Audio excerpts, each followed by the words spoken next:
Going live, going live. Are we live? I'd like to very much know if the audio is coming on through.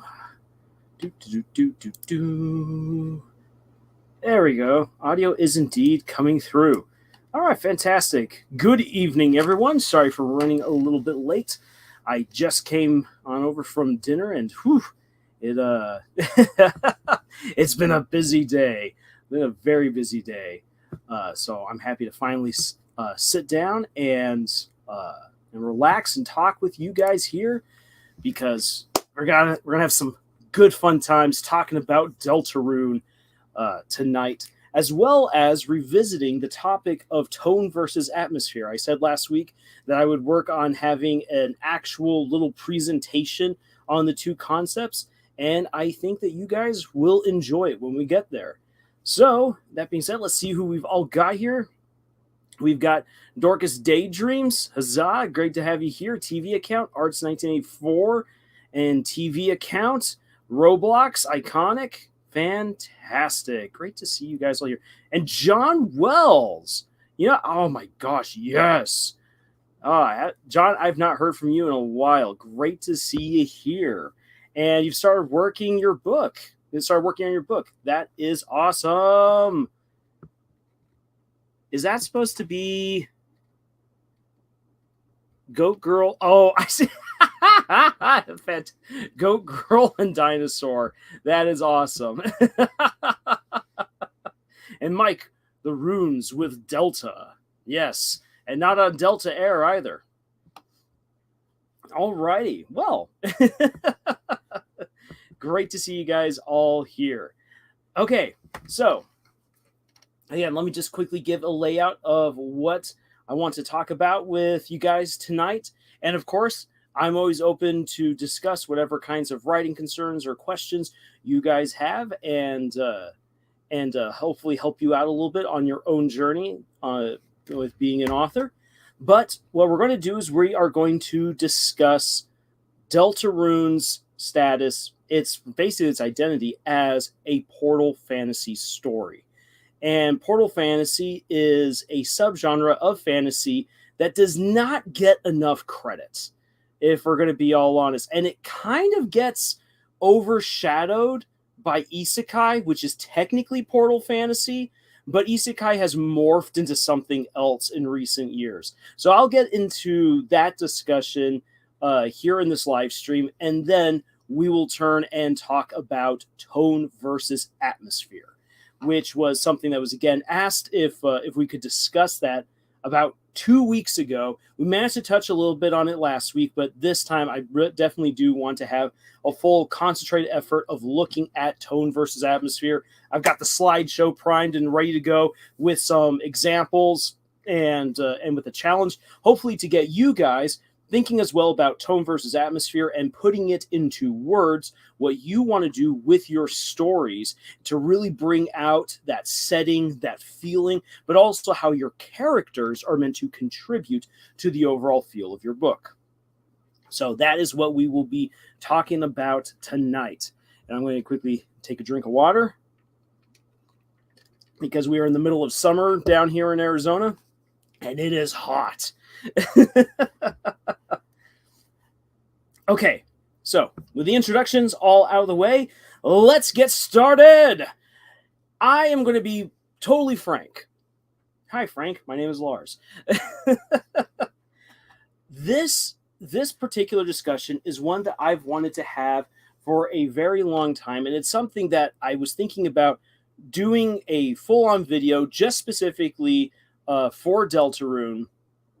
And as I was trying to record it earlier this week, it just was just absolutely falling apart. So I got out of my office, went outside, started taking care of my garden, and just started freeballing, just going, spitballing what I wanted to say, saying it out loud to no one in particular, just to my plants. And I then realized there's so much more that I want to say that I can't just simply put into any one video. And if I try to condense it all right now, it's going to get really messy and wonky. no, let's do a live stream. And hopefully through a live stream, we can also have a little bit of back and forth to really understand this concept, because I have come to find out more and more often that people don't fully understand what a portal fantasy story is. So we will get down to that. Arts 1984, Arizona, dude, my sister's down your way. Now, I hope that she's keeping cool, because, again, it is absolutely blisteringly hot. Since we had such an excellent winter with tons of rain and the state was absolutely green, that means that retribution came this summer and the monsoon has been lacking, and it has been ridiculously hot. Undertale is isekai anime. In Japan, absolutely it is. Actually, no, here's the thing. Undertale, this is important here. Undertale is not isekai, nor is it Portal. But if anything, Undertale, if not just simply high fantasy, is a kind of urban fantasy. And I'll get more into that here in just a moment. Vesper, welcome. Yo, I'm back. Great to have you back. And I hear that you're going on a trip, so I hope that you have a fantastic trip wherever you're going. Okay, so since I brought that on up, what the heck are we doing? What the heck is this idea with Portal Fantasy? Portal Fantasy is... Oh my gosh. Hold on here, chat. Can I help you, cat? Yes, the fat chunky cat wanted to be a part of this live stream, even though I don't have a camera right here, honey. She was tearing at my door. All right. So, Portal Fantasy. Yes, the cat strikes again. In fact, actually, The Cat Returns is a Portal Fantasy story. The reason why it is because Portal Fantasy is when you have characters, usually from Earth, but they can actually come from any world, go through a portal and end up somewhere else. Okay, obvious, woohoo. The thing is that going through this portal serves two very important narrative purposes. It's not just simply to travel to a new exotic land. Ha ha! The main characters who go through this portal are going through that portal, even though they usually don't realize it. They're going through that portal to get an experience that they cannot have back at home. If they don't have that adventure, they cannot become who they need to be. The Portal Fantasy transforms them. The second thing that a Portal Fantasy does is that the heroes or villains who come through that portal must change that world. If they just simply come and experience a power fantasy and just bulldoze their way through this world, it doesn't actually mean much. It's then not a true Portal Fantasy story. It has elements of a Portal Fantasy, but that's when we start getting into what isekai has become these days. And it's sad to see, because old school isekai, go watch something like Escaflowne. That's called isekai. Thank you, Scott. Go watch something like Escaflowne. Yes, I know the characters have really funky noses, but Escaflowne is a phenomenal isekai where you've got the main character who gets caught up in a dragon hunt that spills out of one world onto Earth, and things start going all kinds of crazy. She gets pulled into this other world of dragons, of magic, of beast people, of magical mech suits, and she becomes the heroine who helps to save the day, but she as well finds courage. She finds out that she is a very caring person. She's able to overcome her shyness, and she discovers love. Huzzah!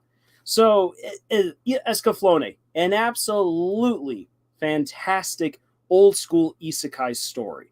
And I would argue to a certain extent, even though technically Inuyasha is more of a time travel story, that the mechanics of the Inuyasha story really delves more into Portal Fantasy than anything else. And that's back in the good old days of true isekai. Nowadays, when you think of isekai, it's, I must go to another world that somehow vaguely resembles a video game. I happen to be really great at video games. I have this broken ability because I'm a hacker. I'm a loner. I was super cool at this one random thing. I was an awful person, and now I'm being rewarded with a second chance at life to be the best person I can possibly be. And I'm granted a busted ability. And now I shall gather a harem, I shall gather even more powers, and I will beat the demon lord. Why is it never anything else other than a demon lord or a demon king? At least can we have names for these characters? That's what isekai has devolved into, where it feels like a knockoff. It feels like a knockoff RPG lit story, and getting my words together, Lars, bring it back together. Isekai still is technically portal fantasy, because you can argue in a way that the hero who goes to this vaguely video game-esque world is going to become someone different, to become someone that they couldn't be back at home.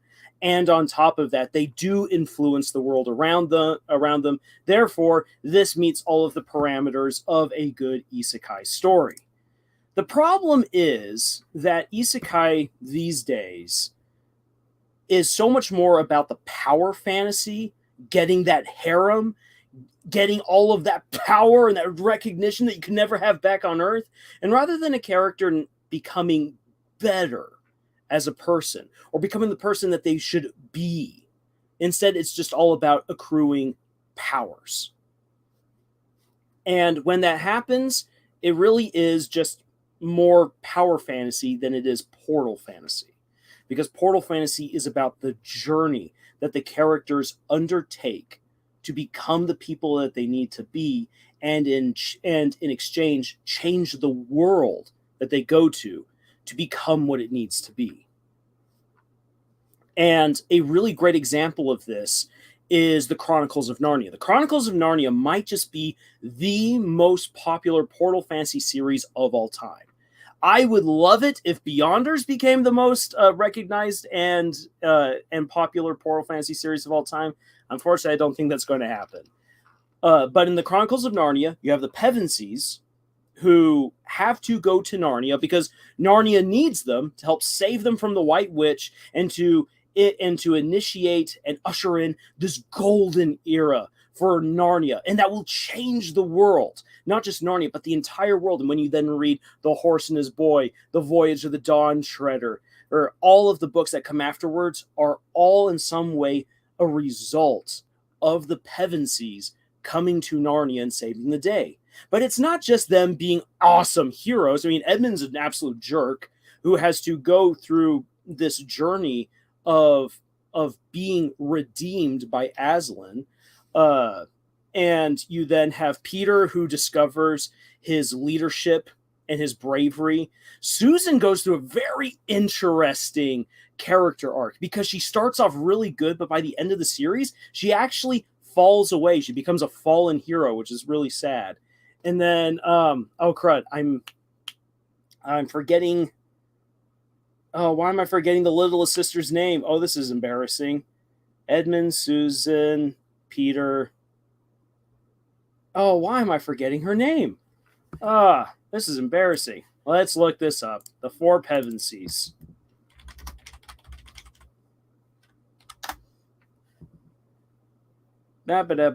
Lucy! There's the name. Wow. I try to use this as an example, and then I completely blank on the name. Chat, you're absolutely correct. Everyone's got Lucy, Lucy, Lucy. Yes.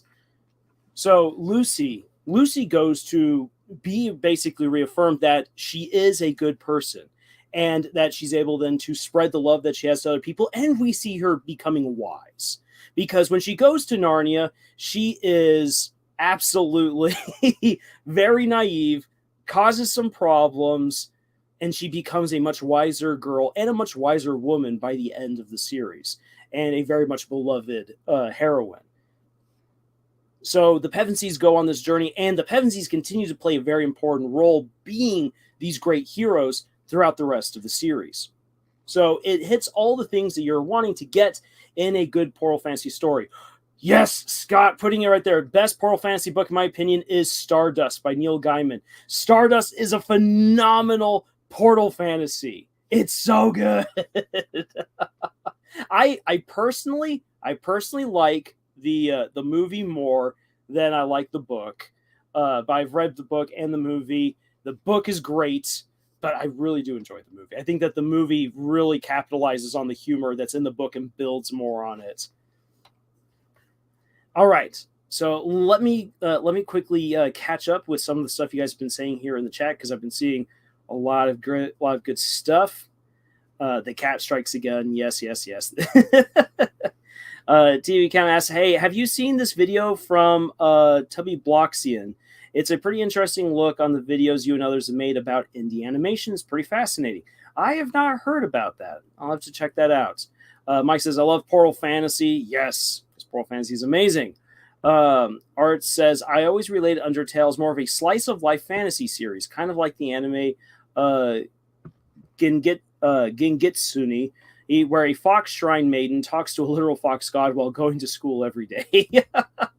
Fantastic. Scott says rolling downhill into a garbage bin. ISO, well, just bulldozing through any world isn't very interesting. I like a lot of fantasy, not for the feelings of power, but for the feelings of struggle. I like fantasy for the journey. Yes, that's the way that it should be. Fantasy is indeed the journey, and that's what Portal Fantasy is all about. Scott says, or watch Those Who Hunt Elves, or El Hazard, or Dual Parallel Trouble Adventure. I think the only one I've heard of in that list is Those Who Hunt Elves. TV account. So isekai is just power fantasy in an anime skin. Kind of. That's what it's become. Isekai wasn't always that way. Portal Fantasy and isekai, the main differences are the goals. That's a very good way of putting it. Art says, Inuyasha, that brings me back. That was required college viewing back in the mid-2000s after class. Yeah, I binged my way through Inuyasha when I was in grad school. That was a fun trip. Maze, the Mega Burst, all great 90s anime. Arts, I remember buying the DVDs that had 3 episodes for $25. Oof, it's a lot of money for DVDs. If you want your mind to be messed with, then go to Now and Then, Here and There. Manvic, hey, Manvic, great to have you here. Fantasy, power, and girls, the dream they wanted. Yes, the dream they wanted. But is it the dream they should have gotten? Best isekai, ReZero. The main character's goal is to get a good life in the new world. Yes, that is an excellent example to bring up. ReZero is amazing. It is such a good story, and it definitely harkens back to what Portal Fantasy should be. And as fun, and even though we normally think of Konosuba as being just there as a parody of isekai, because it is absolutely making fun of modern isekai, Konosuba itself is actually an excellent example of a good Portal Fantasy story because of how it adheres to what a Portal Fantasy story should be. So it's slapping all the modern isekai in the face while then actually being a great Portal Fantasy. Art says, I've always loved The Horse and His Boy. Same here. The Horse and His Boy is one of my favorite stories within the Chronicles of Narnia. It might just be my favorite. Sometimes it edges out The Lion, the Witch, and the Wardrobe. Narnia is definitely among my favorite stories. Scott says, ReZero is a blast, but I love it because it's very detail-oriented and flips the normal isekai formula on its head by subverting and twisting everything. Yes, it absolutely does that. Some of the best stories are Portal Fantasy. I absolutely agree with you, Mike. Best Portal Fantasy, yeah, I've already got that. Best Portal Fantasy stories from Neil Gaiman. Dorcas Daydream says, I think I saw a video where someone compares the main Deltarune characters to the main siblings in Narnia. That's really interesting, and I can see that. I can believe that. And once we've caught up right here, then I'll definitely be diving then into what Deltarune does so well as a Portal Fantasy. Scott says, blasphemy, the book is better. Let the battle between us begin, Scott. TV account, I think the reason isekai are like this now is because some people are more longing for an escape than an actual story. TV account, I think that's a very profound observation right there. because yeah, so many people end up just wanting to escape and kind of impose themselves onto a bland protagonist and live their way through that rather than enjoy a very in-depth meaty story that can actually mean something to them in the long run, because those kinds of stories do require a little bit more engagement and investment to really, really enjoy. Or maybe not necessarily to really, really enjoy, but to really get the most out of them. Let's see here. Question: Do you see Deltarune's? Did you see Deltarune Higher Dimensional Theory? I have not seen that yet. Marlad is here. Fantastic. Vesper says, do your HS, history, home sciences. I don't think it's homework. Iconic hello, lad. Arts, what is Noelle the White Witch? She could be, depending on what route you play. I know this is a random question, but what is your opinion about power scaling Undertale? Don't really have one. I mean, in Undertale, you gain power as you kill people if you go the genocide route, and then you just really have to memorize the patterns that Sans tries to murder you with. I'm Omega. Are you familiar with the trope where a group of chosen by something have to transform and go into another world in order to solve problems in the real world caused by the big bad? Yes, I do believe that is the plot to the second Never-Ending Story movie. I don't know exactly what the name for that particular trope would be, though. I'm Omega. Well, the real world is so hard sometimes. It can be, which is why a good book and a good story, a good show are so nice. Hannah, great to see you here.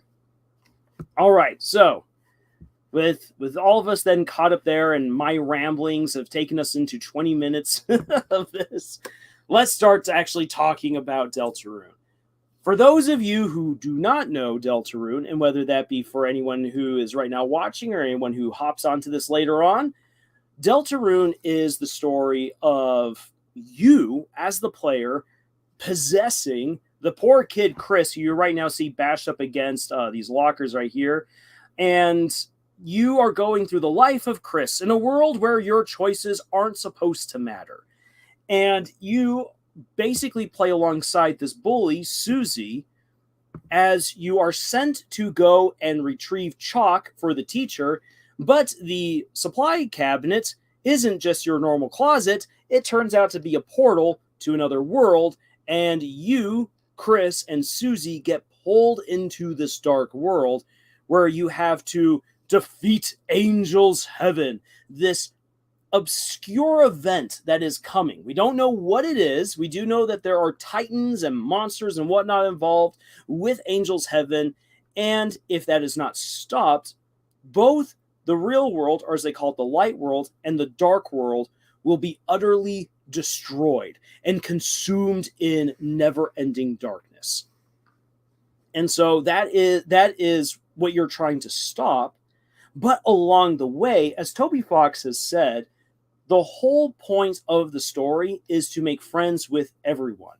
So if I actually pop us back a little bit right here in the footage, and then take you to the classroom.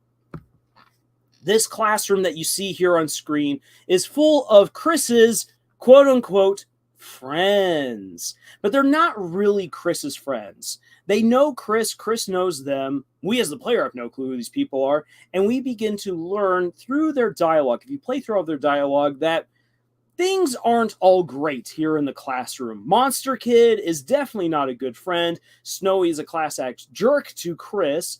Noelle and Chris used to be best friends, but then had a major falling out. Birdly is an absolute jerk to everyone and thinks that he's the best thing since before sliced bread. Temmie is an idiot. Jockington is the aloof jock. Chris and Caddy actually happen to have some kind of relationship that we're not entirely certain what's all been going on there, other than that they've been dealing with the occult. So strange things are going on there. It seems like Caddy views Chris not so much as a friend, but more as an ally. an ally in purveying the natures of the true darkness, as well as potentially, if you're paying attention to some of the dialogue at the end of chapter 2, Caddy seems to count Chris as an ally in keeping Susie away from Noelle, because Noelle has a huge crush on Susie, and Caddy says that's not going to lead to anything good.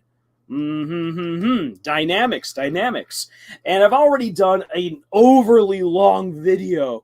Oh my gosh, an hour plus long video diving into all of the major relationships that we so far know of in just the classroom alone. There is a lot to parse out with these characters. Quickly take a drink. Arts, I think you have a good statement right there. I see Chris and Caddy as understanding one another. I think that's a good way of putting it. And right here, Bird Boy, he is the GOAT. His life, he is the GOAT. His life, he is the greatest. Here's the thing. Birdly does become amazing. And that's one of the reasons why this is an excellent Portal Fantasy story. So let's begin with Chris and Susie. Chris, as we come to learn, again, by exploring things throughout the game, if you just play the game straight way through, you're not going to learn a whole lot about Chris. But some of the stuff that we've learned about Chris is that Chris really wants to be a monster, but feels very much left out because they are just a human. On top of that, Chris belongs to a broken family. They are adopted into a monster family. Toriel and Asgore, their parents split up, broke apart. It seems like their older brother Azrael, the goat boy, got all of the best stuff, got all of the love and praise. And so Chris is just very much kind of left out to dry. And as Chris has been kind of left alone, even though we get plenty of hints that Chris loves Azrael, but Azrael's gone, is at college, that Chris has now been leaning a little bit more towards Susie, is interested in Susie, knows quite a bit about Susie. And here we are as the horrible person ruining Chris's life by getting involved in all of this. And we are now taking over their lives. We're taking away their control, their autonomy, and welcome to the game. Susie, for her part, is largely misunderstood by her classmates. And one of the best ways of understanding Susie comes from something that I told a lot of my students whenever I would hear about them spreading rumors or gossip about other students. I would tell them, hey, look, if you go around calling a person a slut all the time, how long until that person actually becomes that thing that you guys have been saying they are? And whenever I bring that up, yeah, I could just see the faces of guilt on so many of my students. Not on all of them, but on so many of my students that, yeah, they had done this kind of stuff. Susie is a very misunderstood character, someone who we don't know exactly what's happening in her own personal life. We know that she's been mistreated by everyone in town. She's seen as a bully, as a bigger monster than anyone else. And so she decided to be that person. A lot of her dialogue in game is about how she is going to be the bully. She's going to be the monster. If people expect her to do bad things like biting off Chris's face or like mangling someone or leaving someone out to dry, she will do it. Why? Because everyone has said that she is the bully, she is the monster, and we get a great moment later on the game where she just kind of throws up her hands. She says, well, if you don't think I can be a good hero, then screw it. I'm not even going to try. I'll be the bad guy. I will commit myself 100% to being the bad guy. And so when you have Chris, who's dealing with being possessed and all the other troubles within their life, and then Susie, who's been mistreated, misunderstood, and has as a result become this great bully, they need help. Both of them need help. And as we learn through the dialogue with Ralsei, the Prince of the Dark, or at least a Prince of the Dark, that the Dark World exists to help lighteners like them, humans and monsters, come to terms with certain things, to learn and to grow. So already right off the bat, we are being told in game what this is all about. This is a Portal fantasy. You guys, you two, Chris and Susie, you have been summoned to this world of darkness to save us from angels' heaven, to save both of our worlds. And on top of that, I, Prince Ralsei, am here as your best friend and counselor in order to help you guys learn and grow as individuals. Hooray! The only problem is that Susie isn't really going to buy into it through a good chunk of the first chapter, which leads to a whole lot of different problems along the way. All right, let's see here. What were some things that people put in here? Mike says Azrael is the golden boy and Chris is just Chris. Oh, that's so sad, but so true. A monster soul in a human body. That is what Gaster is probably aiming for, because, mark my words, Gaster from Undertale is absolutely involved in whatever's going on. What is he doing? We can only speculate. We give them a good time. They must worship us. They are just a plaything. We are the master. Oof, that's a dark way of viewing the game. Vespras, this game is actually intriguing me now. Is it like a choose-your-own-adventure in a way? To which Iconic's, not quite. There are a few choices that actually affect the trajectory of the story. And to build on what Iconic has said right there is that, yes, your choices do matter in this game. Now, what you do on a more micro level can change unique things along the way. So, for instance, you can get eggs from most likely Gaster and bring them into the real world for a purpose that we're not exactly sure what's going on there yet. There was a patch to the second chapter that wasn't there in the original release, where if you messed around with Noelle about what Susie likes, you would get an interesting bit of dialogue when she then arrives in the second chapter to give Susie a bunch of chalk, because she thinks that Susie's absolutely going to love to eat chalk. And you could mess around with her in the first chapter to get some really embarrassing dialogue. You don't really see that anymore. But also, again, if you play around a little bit, you can expose the budding romantic relationship between Chris and Susie, depending on certain choices that you make. So there are little things here and there that make me believe that within the long run, we could possibly see multiple endings by the time that we get to the last chapter, depending on what you do on a more micro level. Aiden says, I've never played Deltarune, have always wanted to, though.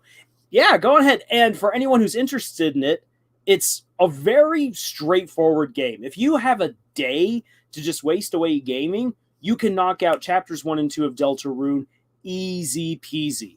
If you're trying to beat the 2 secret bosses of Deltarune, you're probably not going to beat it in one day, because Jevil is an absolute monster. And since I brought that up, I might as well just bring up the horrors that be. Actually, the soundtrack for this boss fight is absolutely fantastic. And I always, it took me days to beat this guy. And yes, I know I'm not a gamer, but... All right. Roblox asks, on a related note, why did Azrael get it good? Last thing that I remember, he tried to exact the souls from every inhabitant of the underground to turn himself into a literal god.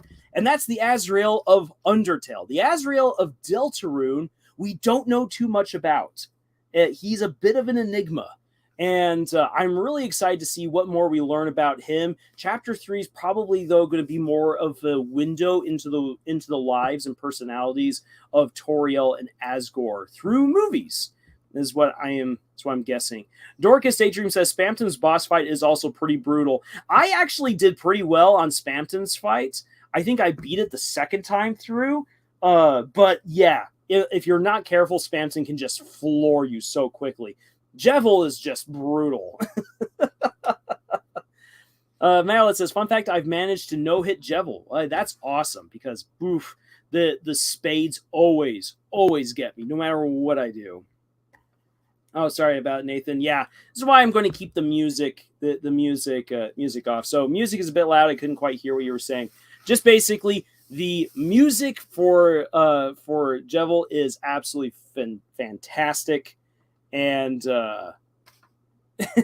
and he'll just crush you, as well as Spamton.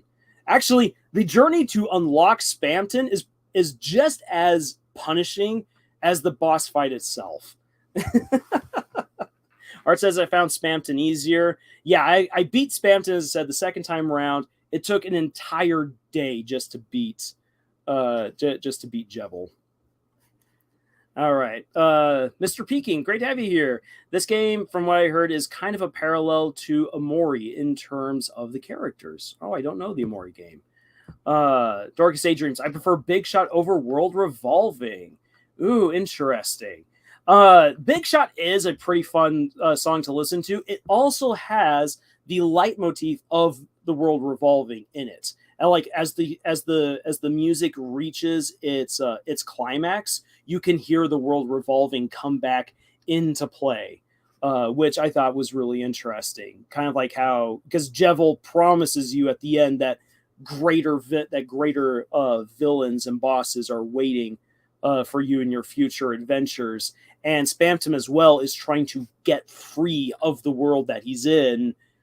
And that's kind of Jevil's whole shtick, is all like, I'm free. I am free of what's going on here because I know what's going on here. I know I'm in a game. Ha ha! The rest of you are a bunch of fools.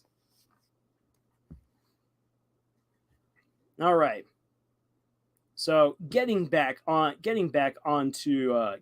track. Let's see here. Okay.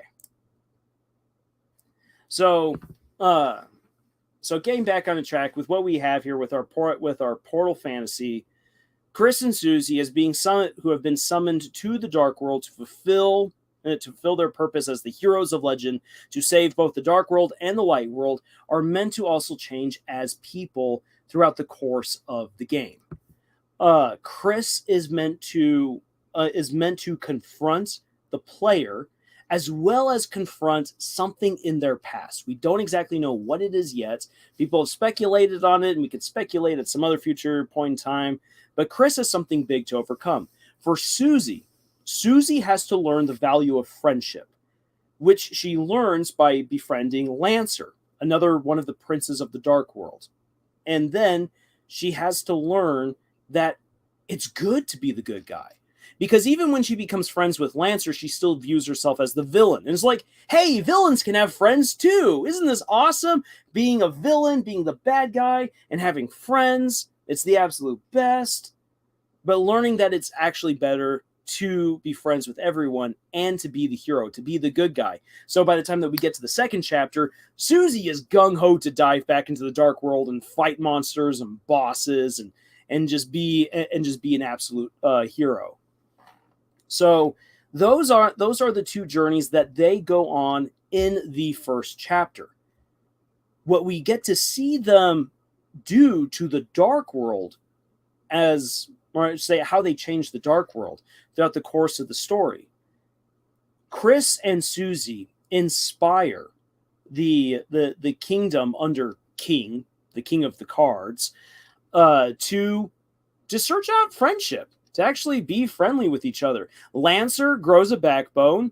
Lancer, the good sweet boy, helps to overthrow his father, and friendship and love and respect are introduced to the kingdom. You help puzzle pieces get jobs. You restore the broken cake for the spin chef, and you help to unite the entire Dark World. And also, you give them purpose throughout all of it. Vesper, sorry to see that you're going. Glad that you were here for the time that you were able to join us. And good luck on your trip, wherever you're going. So you get to see that a lot of good stuff happens for that Dark World. And by the beginning of the second chapter, Ralsei makes sure that Chris and Susie have brought everyone from that dark world on over to his kingdom, so that way they can be given life. So that way they won't be lost in the dark anymore and forgotten. It's one of the bits of interesting lore that sometime way back in the past, either with Gerson or with his son Father Alvin, the priest over the town, back where Chris and Susie live, that they went to the dark world. They did something amazing. They went on grand adventures, and then they abandoned everyone. And so that led to the Darkners feeling betrayed, feeling abandoned, and coming to hate the Lightners. So the Darkners of the first Dark World are given hope. They're given purpose again.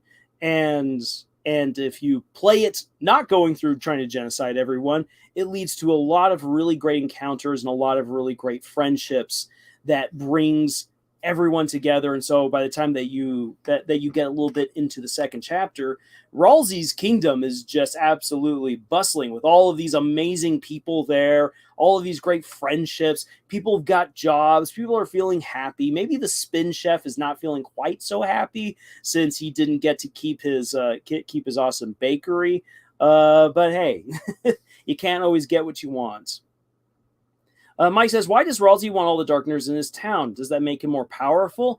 People have speculated that Ralsei wants them for nefarious purposes, but I really do think that Ralsei really is trying to be the hero of the story by giving all of these Darkners purpose, by allowing them to continue to have life. Because if they were just left to their own devices back in the spare room, they would not be allowed to exist or to live until another Lightner came there and interacted with them. So by bringing them all to his kingdom, where you have a true dark fountain constantly pumping in energy and everything, it gives them life. Now then, as Dorcas Daydream says, never trust fluffy boys. We don't really know. We can't really tell exactly what's all going on with Ralsei because we're only 2 chapters in. However, Ralsei himself also changes as a result of the interactions that you have with him throughout the game. In the first chapter, he's incredibly naive. Absolutely. And in the end, he realizes, I can't just always be nice to people and expect the best things. Sometimes you really do need to fight. Sometimes you need to do the hard thing, the bad, or the thing that I thought was bad, because it actually ends up being the right thing to do. That is what a hero does. The hero does the right thing, even if it isn't always the most comfortable. And in the second chapter, Ralsei begins to question more, who am I actually supposed to be? He knows that he's there to help out Chris and Susie, but what about him? Because Susie is teaching Ralsei how to be sarcastic, how to tell bad jokes, how to loosen up a little bit. And Ralsei begins to discover more and more, hey, like, I actually really enjoy this kind of life. I enjoy being more than just the good fluffy boy prince that always does the right thing. It'd be nice to know a little bit more about myself, to enjoy more fun, sarcasm, romance, maybe, for all the shippers out there. So, for the characters, for our main core cast, we see tremendous change already happening within the first 2 chapters with Chris, Susie, and Ralsei.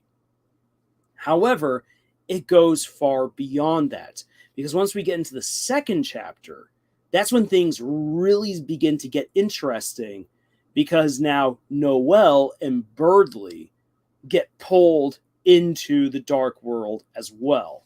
Let's see if I can get add to the stage. So there we are. The crystal, it's near invisible, but you've been holding it this whole time. We'll quickly take a drink. Iconic says, the Ralsei moment is so strange. It is a strange one. It's one where I really do believe that Toby Fox is being an absolute troll. Where he's like, I know that people are going to ship these characters, so I'm going to give you a moment. That feels really, really weird. All right, let's see here.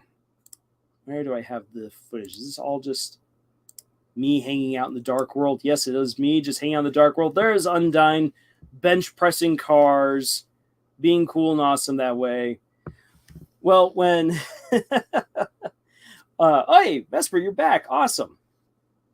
So in the second chapter, when you go into the library, you're supposed to do your homework, get ready for the project, whatever that project is, whatever this group project is by the end of the week. No one actually really knows what this is. They find out that Noelle and Birdley have been pulled into the dark world. And Birdley, the absolute worst in Birdley, comes out.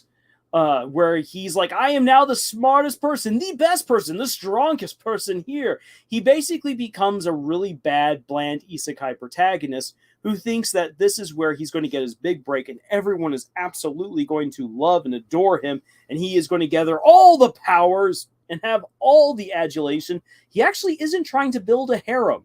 At least not until towards the end when he suddenly is like, oh, I love Susie, which is one of the most hilarious moments in the game thus far when he realizes that he has a crush on Susie. But we get to see the absolute worst in Birdley come out for a time until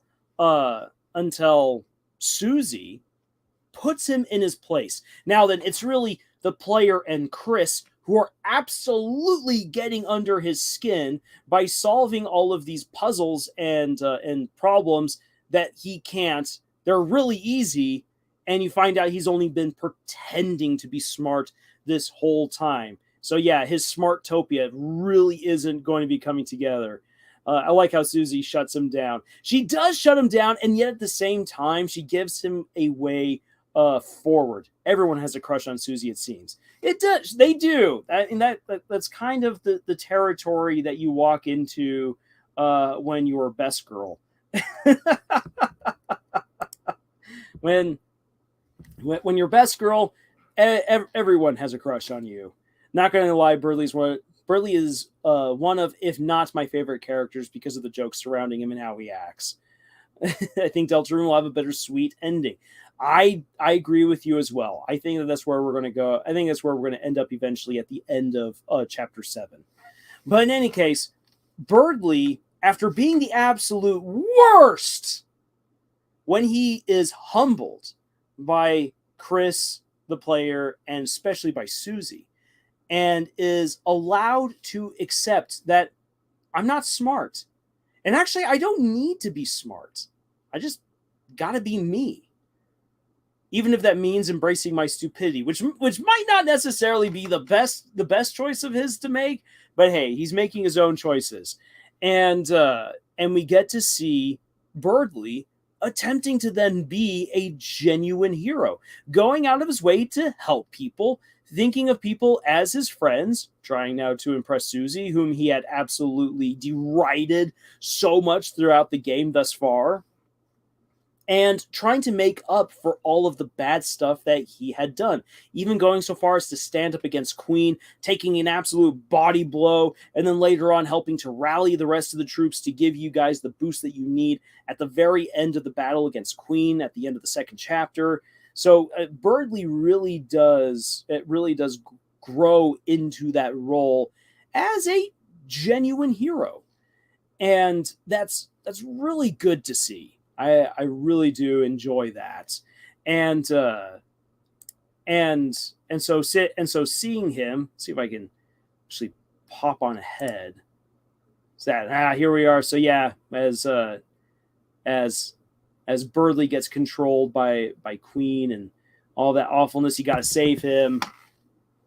So Birdley is able to confront his greatest weakness, his greatest fear of people finding out that he's actually stupid. And as he overcomes that, becomes the hero that he had always wanted to be. And we get to see that there's still a whole lot that he's got to go through. I mean, he almost does create another portal, which would have helped to destroy the light world and the dark world. But hey, at least he listens to Ralsei and realizes he shouldn't do it. Now, Noelle is an interesting subject because her change has not yet. It's very subtle. Even though people realize it's not as dramatic, I should say, as so many of the other characters. It's far more in lines with what we see happening with Chris, because Noelle goes into the dark world fearing basically everything. She's an absolute scaredy cat. She is embarrassed that Susie will turn her down if she ever reveals her feelings for Susie. On top of that, she feels absolutely overwhelmed because everyone is always looking to her to be really awesome, to be the leader and everything. And she's involved in all these things, and she isn't necessarily happy. On top of that, she's missing a mother figure in her life. Queen is actually her darkener. Queen is acting as the mother that Noelle actually kind of wants. Even if it's an overbearing mother, it's better than having no mother present at all. Because as we learn, her mother is just busy helping to run hometown and is not even bothering to take care of her daughter or spend time with her husband, who is very likely on his deathbed back at the hospital. And so Noelle has to put up with all of that, missing her sister Des, being abandoned by her mother. Her father is dying. She feels like she has to act like the absolute best because that's what everyone wants. She's afraid and embarrassed of what will happen if anyone knows about her crush. She feels guilty about what's happened between her and Chris. There's so many things that are going on wrong in Noelle's life. And at the very least, Queen, even if she is a villain, she's a darkener who can provide to Noelle some sense of stability, of leadership, of motherliness. Even though Queen is not the best mother, she's providing something that Noelle has lost. And so Noelle actually feels way more attachment to the dark world than probably any of the Lighteners thus far, including Susie and Chris, because here in the dark world, she's finally getting everything that she doesn't have back in the light world. And so her journey is one where she has to learn in the second chapter to not be so scared, to be honest with her feelings, and to be willing to stand up to her parent figures, even if it's not something that she wants to do. And what we see at the end of the second chapter is that there is a little bit more surety and courage on Noelle's part. She is growing into becoming the girl that she needs to be, but she's only taken the first step thus far. There are so many problems wrapped up in Noelle. And if you guys don't mind me quickly touching on the aspect of shipping, it's one of the reasons why I'm not personally a huge fan of the Noelle and Susie ship, because it's presented as a means of making Noelle happy. That if she and Susie can get together, Susie will be the best partner ever for her. Everything's going to be absolutely great, and she will have someone to replace Des and Rudy in her life. No, that is not healthy at all, and that goes completely counter to what the dark world is trying to teach her. Yes, she should be more courageous and express her feelings to Susie, and we have yet to see how that's going to play out, but she is being set up for that moment. There is a lot going on with Noelle's character. We are only getting started with her, but we can begin to see a change in her. Now, in the second chapter, and one of the big changes for the Darkners in the second chapter is that Queen, who rules over everyone, who is going to breach the borders between the light world and the dark world, and she says it's for the best for everyone because she feels like she can bring good order to all the worlds and give everyone what they want. And if everyone's got what they want, aren't they going to be happy? That's her logic. That's what she thinks is going to be the best for everyone. And she has to be convinced by the heroes that that's not what is needed. People need to figure things out for themselves. Again, the Darkners are there to help the Lightners work through their problems, but not to be the solution to their problems. She can't just simply bypass all of that. On top of that, should she do that, it would cause the roaring and wipe out everything. And once Queen realizes that that's the case, she steps back from her plans. She gives up, and she surrenders herself and her kingdom to Chris and Susie, who then make sure to bring it on over to Ralsei.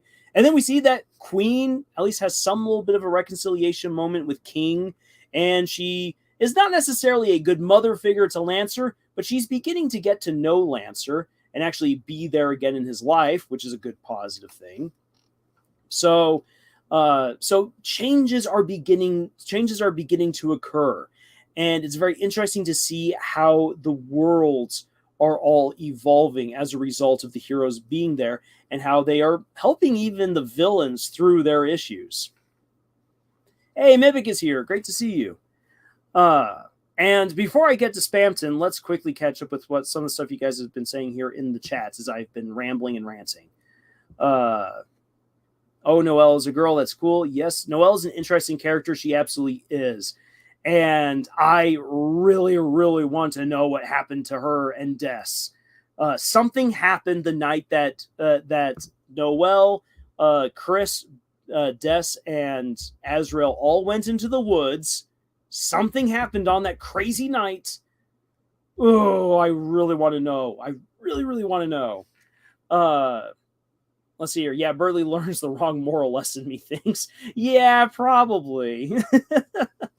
The Darkness are like Digimon partners. Chris has Ralsei, Susie has Lancer, Noelle has Queen, Burley has Rules Card. Oh, I hope not. Rules Card is absolutely the worst. I think that Queen is there for Birdley at the moment. There could very well be another Darkner who steps in to help out Birdley, because there's a whole lot more story left to tell, and I don't think we're yet done with that little blue jay. Noelle might cause the roaring, I think. I can see that. I think that if anyone is really going to push things over the edge, it's probably going to be Noelle, or at least Noelle doing something that helps to cause the sequence of events that bring about the roaring. Art says Susie would probably reject her just in the fact that A, she's not ready for that kind of relationship, or B, she doesn't feel she deserves that kind of love. And I can see as well, because Susie has a really hard time recognizing romance. She's being flirted at by Chris, Birdley, Noelle, and it's all going over her head. At least from what we can tell, there is a slight hint that she's been trying to flirt at Chris. Which I laughed my head off when I found that Easter egg. Birdley, right after his arc, be like, I forgot to add to what I just said. Yeah, it's going to be very interesting to see how Birdley acts once he's back in the light world, because we only get him waking up. And we know that something has changed, because he's not being a jerk to Chris and Susie. And he leaves the room without throwing any sort of insult at them. So we know that Birdley is changing as an individual, but we still need to yet see just how much he's grown as a result of his time in the Dark World. Mimic says, I guess Noelle should take some notes from Toriel on being more proper and loving mother. Yeah, you know what, Noelle, spend more time with the Dreamers. It's probably going to be better for you. Though at the same time, we know the Dreamers have been going through a lot, which is what Chapter 3 is going to all be about. Dory says, I can definitely see that happening. Don't be dunking on my boy Rules. Oh, I will dunk on Rules. Why? Because I destroyed him and his little pirate ship.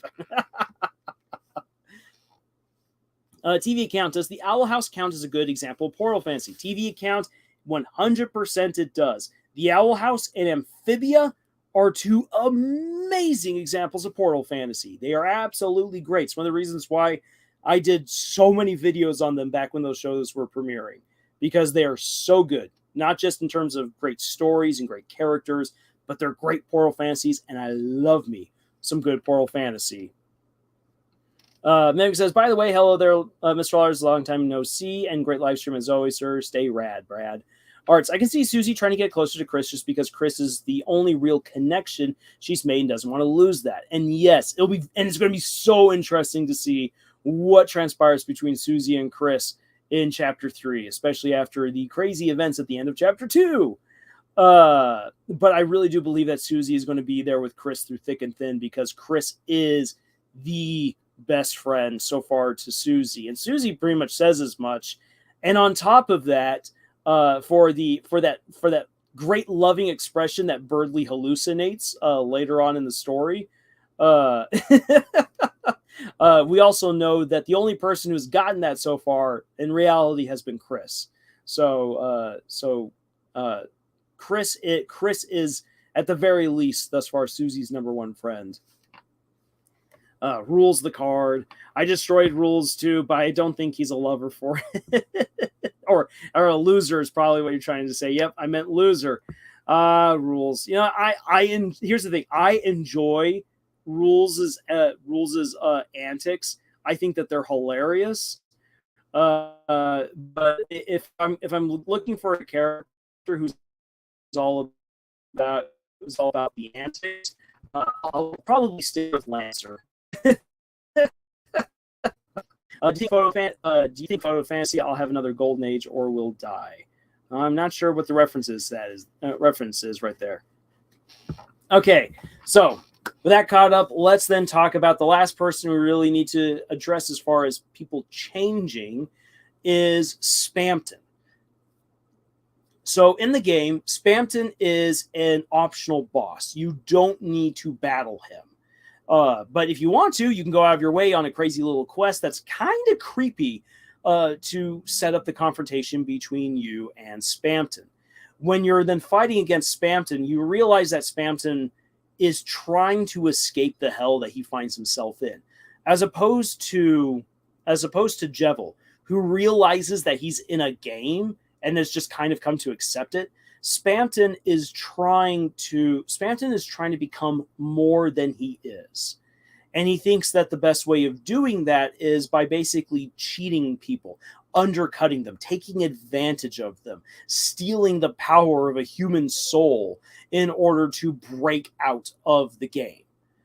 And as he learns through the process of the battle and through all of his dialogue and everything, that friendship is the real way to go. But by that time it's too late. He has already caused too much damage. He's already been damaged too far. He's gone too far in general. As a result, whoever was feeding him the information that he needed to try to break out of the game cuts him loose and destroys him as a result. And one of the reasons why I bring this up as a big change within the game is because Spamton plays a very unique role.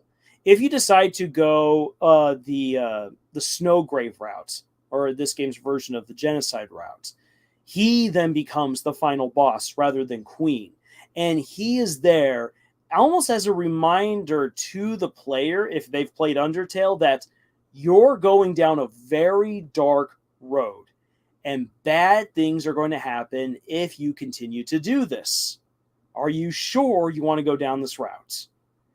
At the same time, though, he's gone completely bonkers insane, and he's still trying to break free while also taking over Queen's kingdom, and it leads to the destruction of that dark world, which is rather intense because at the end of the Snowgrave route, really the only one you can save is Queen. Everyone else is lost and gone. You've destroyed a dark world in the process. If you decide to go the correct route and try to be friends with everyone, whether you fight Spamton or not, you've saved an entire dark world. Then if you do decide to go through and you fight Spamton, it reveals that there is something way deeper and darker, that there is an individual who is going through these dark worlds and is purposefully corrupting people, hurting people, trying to nudge things towards this grandiose climax of Angel's Heaven.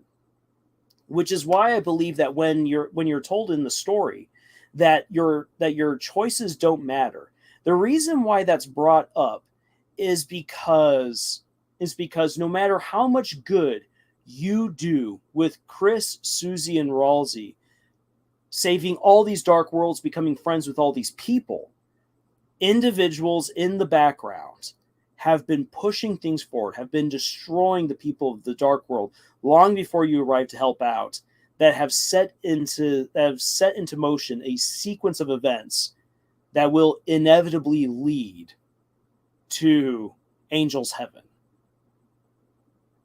That is what I foresee really truly being the case. But you can already see that playing out in the background. TV Count says a new topic for a video or stream: continuity in episodes versus serialized stories, mainly stuff like animated shows. Interesting. That could be very interesting to discuss right there. Yes, Spamton is the best character. Lancer is best boy in Deltarune. Fight me, Ralsei fans. Let's see here. Iconic says, all right, throw hands. Arts. It also shows Chris is not happy with our actions during Snowgrave. Yes. Chris, that's the thing, is like that when people are like, oh, Chris wants to destroy everything. Nah, Chris doesn't. At the end of chapter 2, when we get to see the new portal being opened, it's hard to know what's going on right there. I'm personally of the camp that wasn't Chris doing it, but even if Chris was, at the end of the conversation that Chris had with Susie really, really wants to go back to the Dark World and have those adventures, to be the hero once again. And Chris, as her best friend, is going to oblige. Though, again, I personally believe that there's something else more nefarious happening, and that might not have been Chris that was the one who actually opened up that portal. And we're just going to have to find out as we continue to play through the game. Mevic says, Deltarune was such an amazing sequel game after Undertale. Sequel in quotations. Because, yeah, because it is its own game, but it has so much relevance and tie-ins to Undertale. In some ways, I kind of prefer it more to the first game. I wonder how a third Undertale type would go and be about. I don't know. I don't know if Toby Fox is ever really going to quite go that route. It's going to take him forever to finish Deltarune already. Whew. How long have we been waiting for the third chapter now? Spammed him to try to go too hard and into escapism, and it hurt him. Oof. Yes. And there we have fists being thrown along with spades in the chat.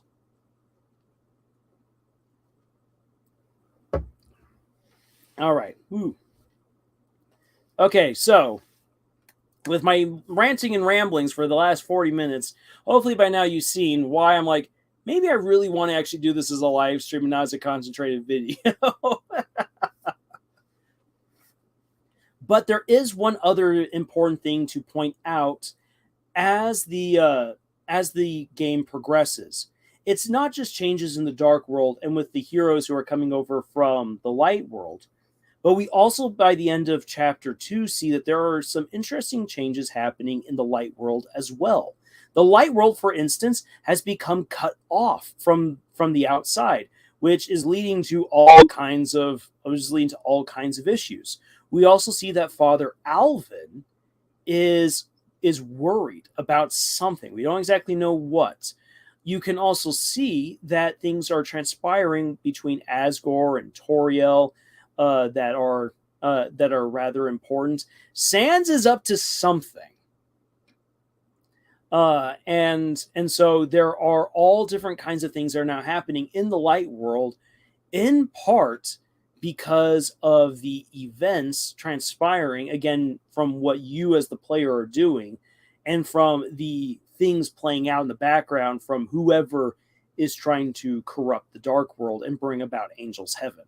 So there is just, there's so much happening. It's one of the reasons why I love Deltarune, because it's a game where there are so many moving parts, so many characters with their own unique character arcs that are all relevant to the plot, and you get to explore it all. I love it. We are the villain. Chris is a victim. It's likely. We still aren't entirely sure about the relationship between the player and Chris, though I personally believe that this is my personal theory.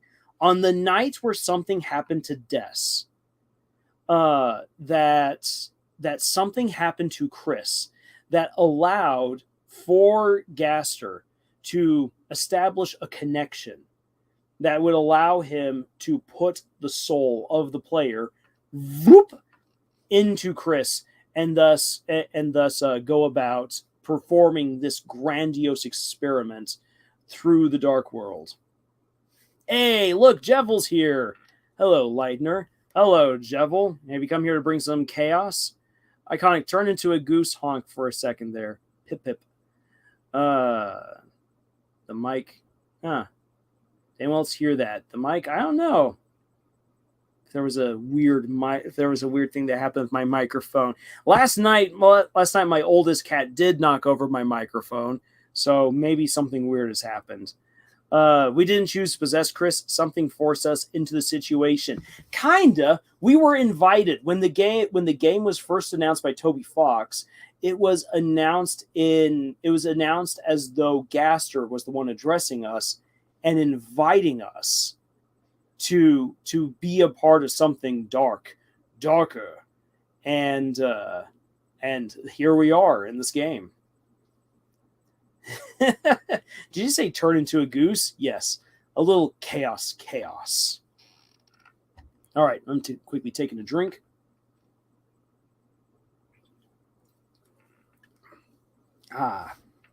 So to round off my bit about Deltarune being an excellent portal fantasy, then let me just say what we can expect to get in the next few chapters. Now, while I don't know how it's all going to play out, we do know that we are going to very soon be having some interactions with Caddy and with Jockington. That was already telegraphed about halfway through chapter 2, because their names were up on the doors for guests in Queen's Castle. So we can definitely expect to see them. And since Caddy wants us to help her out with keeping Noelle away from Susie, it's kind of inevitable at this point. We also know that we're going to learn a little bit more about Toriel and what's been going on there. There's a very good chance that we're going to figure out more about Asgore and about Undyne. And since we're meant to become friends with everyone in the class, that also means that it's not just later adventures with Caddy and Jockington, but that we're also supposed to then have experiences and build friendships with also Temmie, Monster Kid, and Snowy. And the interesting thing is that Monster Kid and Snowy might actually be, at least in Susie's mind, more of the jerks and bullies than of anyone else in the class. And not just because of how they were bad-mouthing Chris over by the bunker at the end of chapter 2, but because they were also the ones who were spreading rumors about Susie and completely misunderstanding her intentions of trying to be friends with people. So that is going to be a very interesting showdown whenever we get to that. So we are going to yet see what kinds of other adventures in the Dark World are going to help us to connect with the other characters in both the classroom and throughout Hometown, and to hopefully start solving the mysteries of what actually happened to the Dreamer family, to the Holiday family, whatever happened to Des, what happened that night, what might happen to Azrael, and where are we going with Noelle and Chris? Say there's a lot still to unpack and discover. I'm a goose, honk. Wasn't it Caddy's sister who had her room in the cyber world? Let's see here. Ooh, actually, Dorcas Daydreams, you are correct. It is Caddy's sister, Caddy. I wonder why that warning showed up in the first place. My theory, Killer Sans, welcome to save the day. Bring on the multiverse. Well, we already know that there is a multiverse in this game, so we'll see how that plays out. Mimic, I like how each Undertale protagonist have similar sounding names: Frisk, Chris, etc. And maybe it was the way Toby designed the game. Maybe so. All right. So, all that being said, that's say we'll have to see how the rest of Deltarune continues to play out. Hopefully, we get Chapter 3 real soon. But with all that being said, let's actually turn our attention to the lesson for tonight. Whoop! I was hopping all the way to the very end. Huzzah! Tone versus atmosphere. Holy cow, that got small.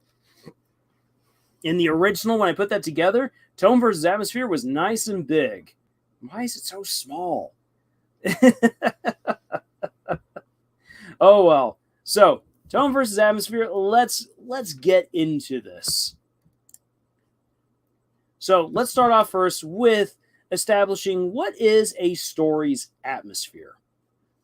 People want to know what kind of story they are getting into. It is essential for you as the author to establish the feel of your story, the genre that people are getting into as much as possible, as quickly as possible. So within the very first few chapters of your story, people need to know if they're in for a happy fantasy adventure, if they're in for grimdark, if they're in for romantic drama, highbrow or lowbrow comedy, explorative science fiction like Star Trek, or a space opera like Star Wars. Are we in for an adventure story like The Mummy? We got to know what we're getting ourselves into really quickly, otherwise you might start losing the audience. The reason why you want to establish this, though, is because people will then know what kinds of feelings and settings are to be expected. That way they feel like they can start connecting with the story already. If you just and I'll actually give an example right here, which I'm going to build on in the later slides. When I was introduced to the Mistborn trilogy, I wasn't really told what the stories were about. I was just told, Lars, you really got to read this because there's this one noble character who reminds me of you. He's really funny, really smart, and really awkward. Here you go. And I'm like, that doesn't make me want to read this story at all. What's it about? It's about thieves wanting to kill God.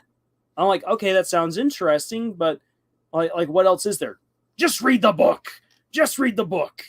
And so I'm like, so the recommendation wasn't really lending itself for me to read the story. It wasn't until I actually started reading it, and in the very first page, I was freaking hooked because it opens up with ash was falling from the sky. I'm like, ash is falling from the skies? This is a disaster story? Oh no. Oh, this is even worse. This is like a post-apocalyptic in the worst way possible. Oh, I'm so here for this. The opening to a story is meant to establish what the audience is getting themselves into. And you don't want to go too far from that established feel and genre, because otherwise it's very easy to lose your audience. If you sold them on a romantic comedy, you better be giving them a romantic comedy. That romantic comedy can be philosophical, it can get heavy, it can get political or what have you, but so long as it remains a romantic comedy, the audience is usually fine with it. If you, however, completely turn that romantic comedy into something overtly political, or into a grimdark story, or into a political spy thriller, it's very likely that you are going to lose your audience, because they're like, I came here to watch people fall in love and laugh at them. Roblox, Disney marketing be like, yes, Disney's marketing is absolutely that. They tell you one thing and then they give you another, and they wonder why their audience is always angry with them. When you establish a story's atmosphere, you have to stick with it. You can change it throughout the course of your plot, slowly but surely. But if you just switch the gears and say, ha, we're now in a different kind of story, expect to lose your audience. It is going to happen. John Wells says, so like if you're writing a detective story, you open with your main character being a detective in their everyday life. Yes, if you're going to do a detective story, you want to either really firmly introduce us to this detective and show us how they're a good detective, or you show us the mystery and then you build up from there and then introduce the detectives to us. You can actually see this, in the 2 Sherlock Holmes movies with Robert Downey Jr. The first Sherlock Holmes movie does a great job of introducing us to the main character as a detective, their everyday crazy way of life. The second movie introduces us to the mystery and then builds up on the characters from there. But in both cases, you know that you're in for a dark murder mystery with great, hilarious hijinks from the characters. You know that from the very first 3-4 minutes of both movies, and you are then strapped in for the ride. Wait, Iron Man is Sherlock? Yes, Dorcas Daydreams. Look up the Robert Downey Jr. Sherlock Holmes movies. They are fantastic. They are so dang good. If you were to write an adventure story and the first thing we see is a dream, that can work. That can work right there. If that dream is supposed to help set us up for that adventure or give us the promise of where we're going. Again, you really just want to make sure that you are solidifying what kind of story people are getting themselves into from the very beginning.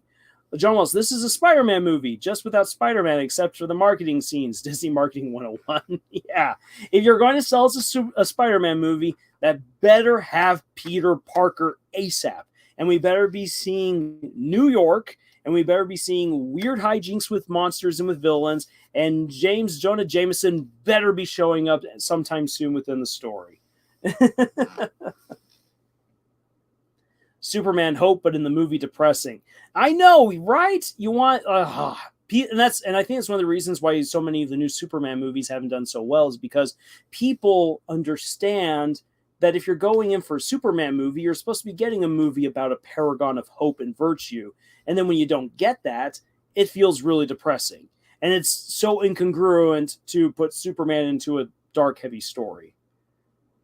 Jameson can go rot in a ditch. Ooh, but I love James Jonah Jameson. And I freaking... oh my gosh. Oh crap! What's the name of that actor again? The actor who plays him in the movies. He's so good.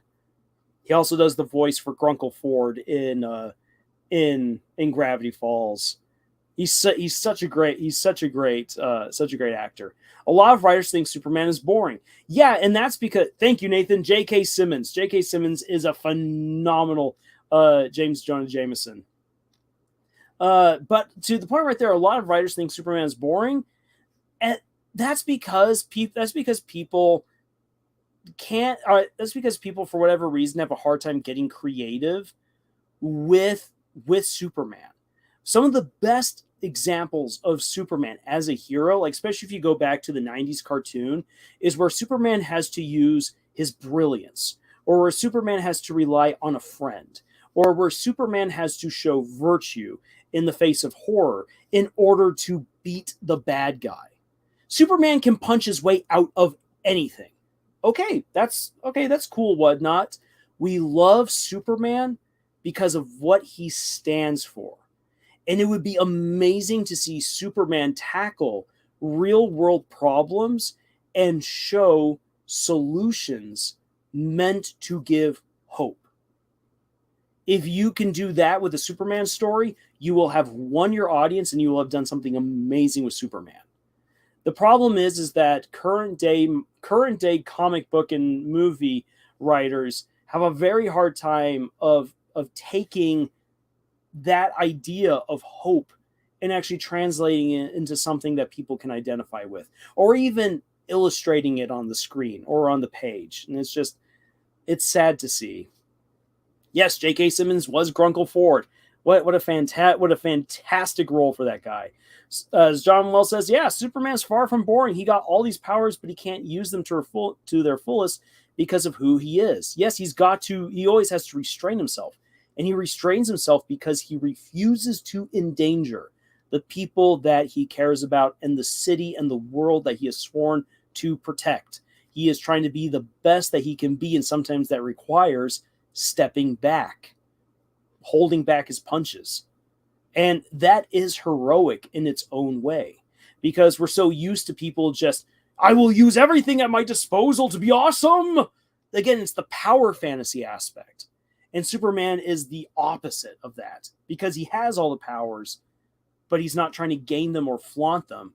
He's trying to do the right thing, which oftentimes doesn't require his amazing powers. Hannah says, it can't be that hard. We got an animated TV series of Superman. Exactly. It shouldn't be that hard. And the animated TV series for Superman is fantastic.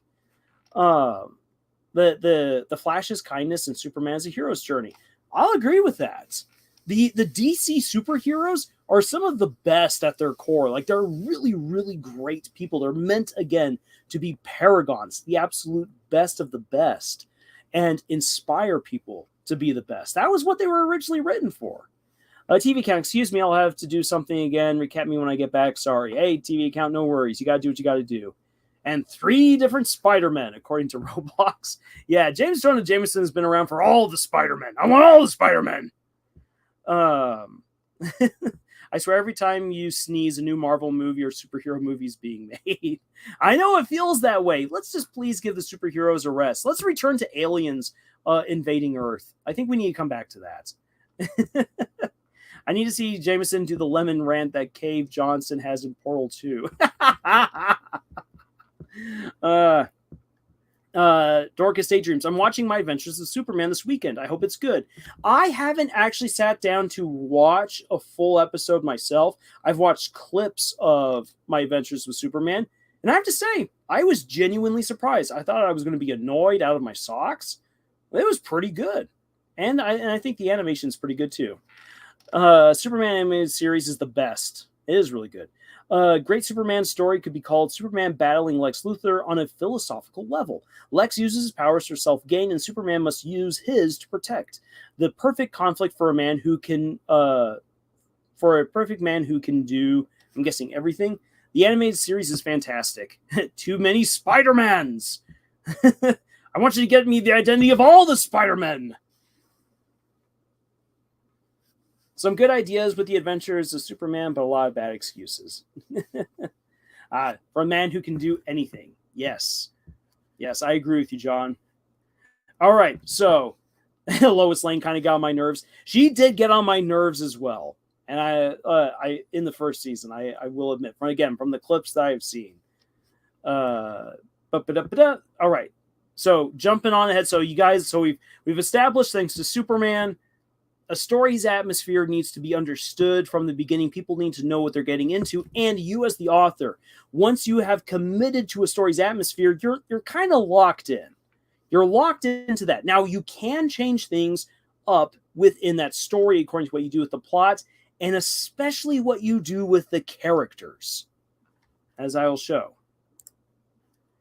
So let me quickly have right here. So an example for the atmosphere when we got the Final Empire, Mistborn, the Final Empire. The Mistborn trilogy opens brilliantly with 2 dark, foreboding introductions for Kelsier and Vin. You are immediately introduced to this world that is dying, where people are oppressed, where most people are slaves. Evil is rampant, and there are no heroes. Except at the end of the first chapter, you get the feeling that maybe there is a chance that everything could change if someone just decides to start doing some good. TV account, you actually didn't miss out on a whole lot. We just quickly wrapped up the whole bit with Superman and with differing opinions on My Adventures with Superman. Now then, what is the tone of the story? The tone is the tone is established by your characters. They communicate to your audience how they should be feeling through the story. When is evil not rampant? Evil is not rampant when you're watching Megamind. I'm just so tired of running through the streets.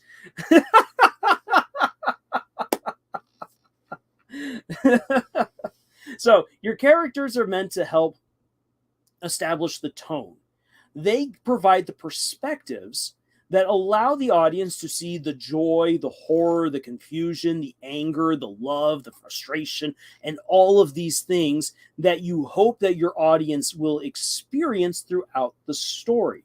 So if you want a scene to be happy, make the characters believably happy. Don't just be all like, and everyone was happy. Yay. No, show us that they were happy. Show us why they are happy. Tell us why they're happy. If you want the scene to be spooky, make the characters believably spooked. Don't just be all like, and then there was a creaking door. Jump scare! Build up the tension. Show us how the characters are getting creeped out by the weird house that they're in. Have strange things happening. Have them talk about it. You can see that their blood pressure is rising. They're about to explode. And then give us the good spooky moments. If you want a scene to be romantic, the characters need to be believably in love. And here's the thing is that these things of being happy, of being spooked, of being in love, of being angry, can all happen in any atmosphere that you give. And in fact, for instance, there was a Berserk brought up earlier. Berserk works as a story, even though it's a grim, dark fantasy, because in Berserk, we have genuine moments of joy, genuine moments of humor, genuine moments of love, genuine moments of kindness, and genuine moments of heroics that make us see and feel good things. And those can only be communicated by the characters that are experiencing them, that are living them. The tone of the story is how the characters feel and how the audience is supposed to feel. And they can only feel that way if the characters are believably experiencing those emotions. And you can have any kind of emotion in any kind of story. And in fact, you want to have a variety of emotions in order to make the story feel way more alive and to help the characters feel more alive. The golden rule, show, don't tell. You definitely want to show, but you also at times need to tell. There is important information that needs to be told. Tell it. If you need to cement how great a certain moment is or how a character is feeling, let someone say something. You don't always need to just rely on show, but please do not rely on just tell because that's boring. But showing, you want to show and tell. And sometimes you need to say less and show more. Megamind got done dirty with the sequel. Dorcas, there are no sequels to Megamind. Megamind is a perfect movie, and there's only one. There are no sequels. A good example of changing the tone is Jujutsu Kaisen beginning. Hopeful, but it ends up depressing. Kind of. Jujutsu Kaisen is definitely a story where like I almost was lost on watching it at all because of the very first 5 chapters of the manga. I felt betrayed by what had been introduced in the first 5 chapters and then how it changed. I nearly stopped following Jujutsu Kaisen because of its radical shift, which is something that you definitely risk doing. I would actually argue that Bleach did it better than Jujutsu Kaisen by making it seem at first like we're getting some crazy high school shonen superpower fantasy, but by the end of the first episode, you've got demons, you've got soul reapers, you've got crazy powers being thrown around, and you realize this is way bigger than just some high school urban fantasy story. Oh boy, you know you're in for a big adventure by the end of Bleach's first episode. The anime for Jujutsu Kaisen, I felt, did a much better job than the manga at communicating the same thing.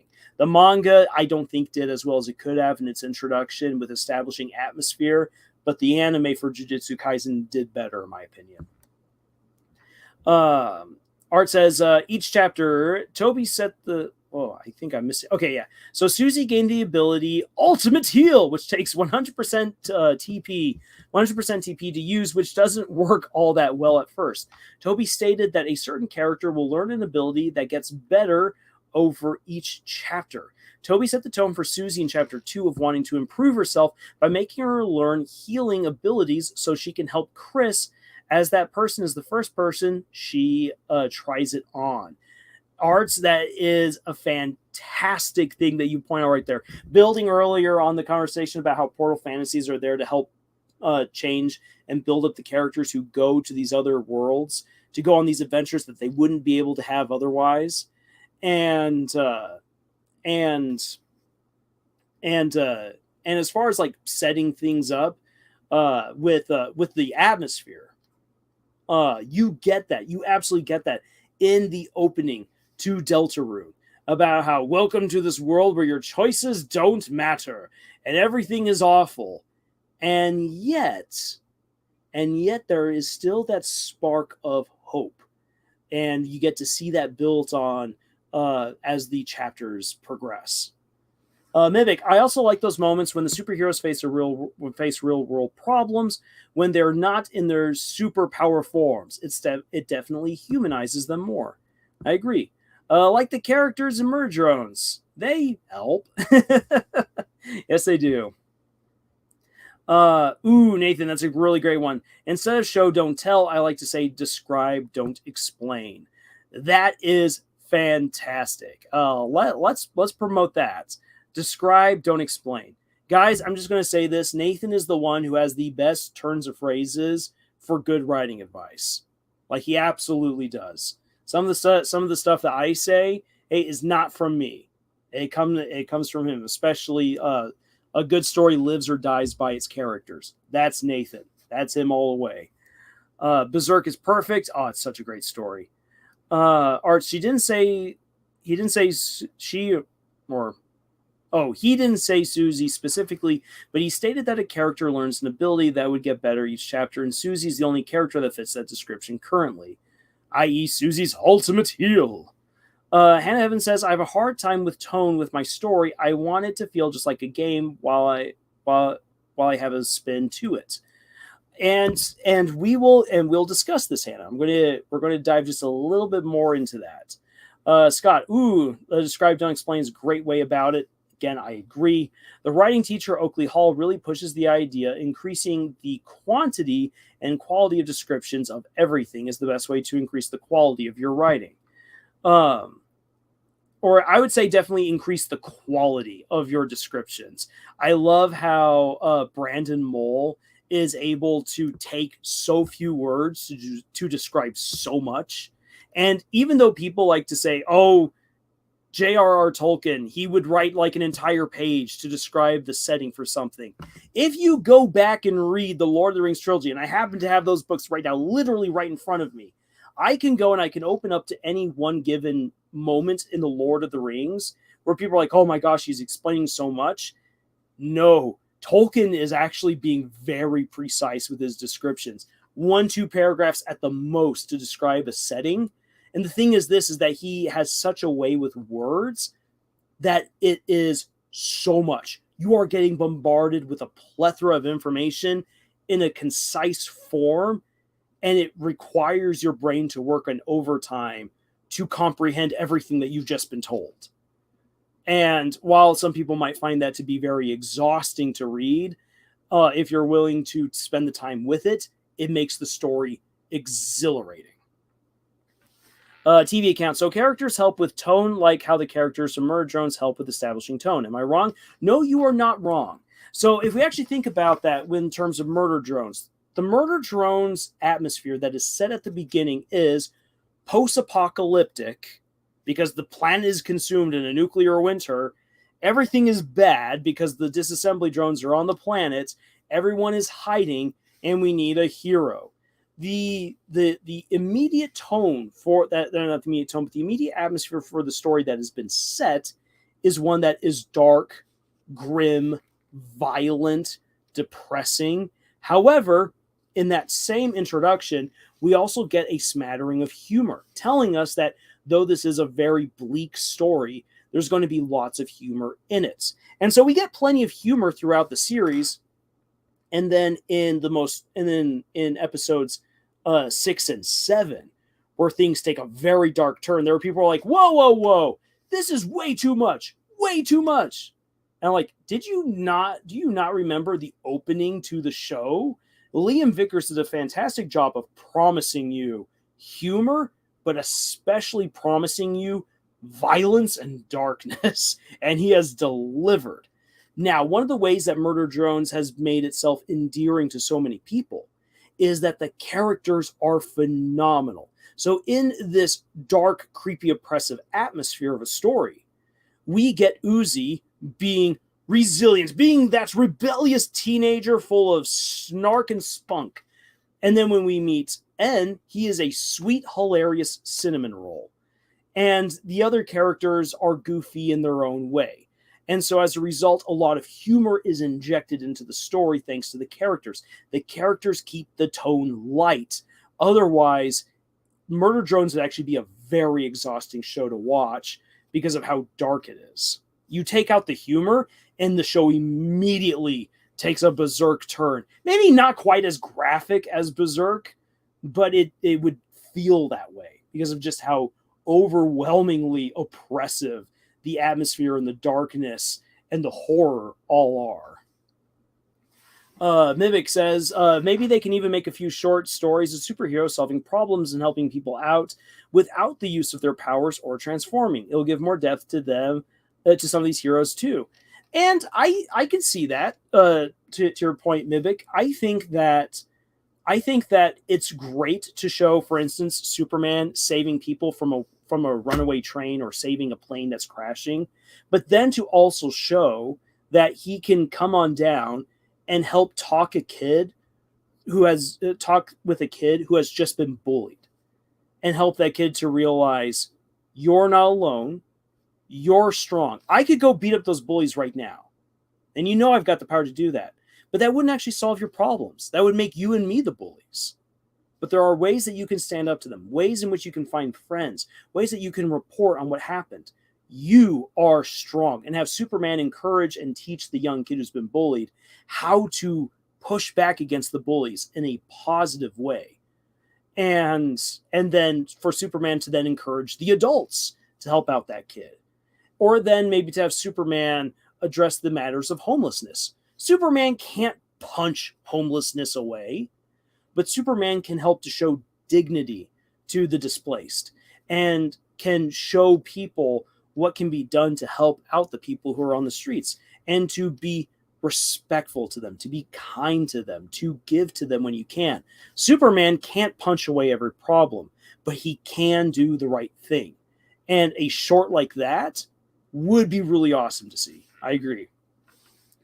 Scott says, to Arts' idea, that's a great idea. Short stories are always great ways to polish your skills or to learn new skills from others by reading their shorts.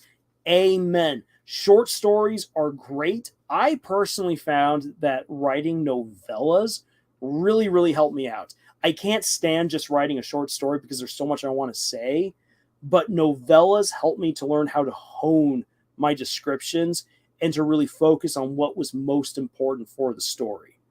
And I think that learning to write novellas goes a really long way in helping someone learning on how to write concisely, interestingly, and in engaging ways. My Hero Academia has a perfect hero's journey. It does. I love My Hero Academia. I'm sad to see how many people rag on it these days, because it really is a great story. And it's sad that it's coming to an end, but all good things must come to an end eventually. Murder Drones is a horror comedy series, not a dark comedy series. Horror. So you should expect that. Yes, expect the horror. It is established really early on. Superhero stories can be super fun to write in short form too. You can showcase individual moments of their lives that then add up to a greater whole. Amen. Even the weak and hurt the strong. Never let them hurt you. Yes. Well, help out the weak and be the strong one there. Senna McGuire's Velveteen versus Everything is a fantastic example of a good short story. You can punch homelessness away. Unfortunately, the home has iron bars and an angry roommate. No. Yeah. Yes, Dorcas Daydreams. My Hero Academia is coming to an end. And having read them, I'm not going to spoil it for anyone who doesn't know. I really do enjoy how the manga has been wrapping things up. I think it's been very good, very mature, but also very fantastical and very hopeful. It is really good. It says, and will show that these heroes are more than just their powers, and that not all heroes wear capes. No capes, as the legendary Edna Mode once said. Yes, and watch out for where those capes get caught.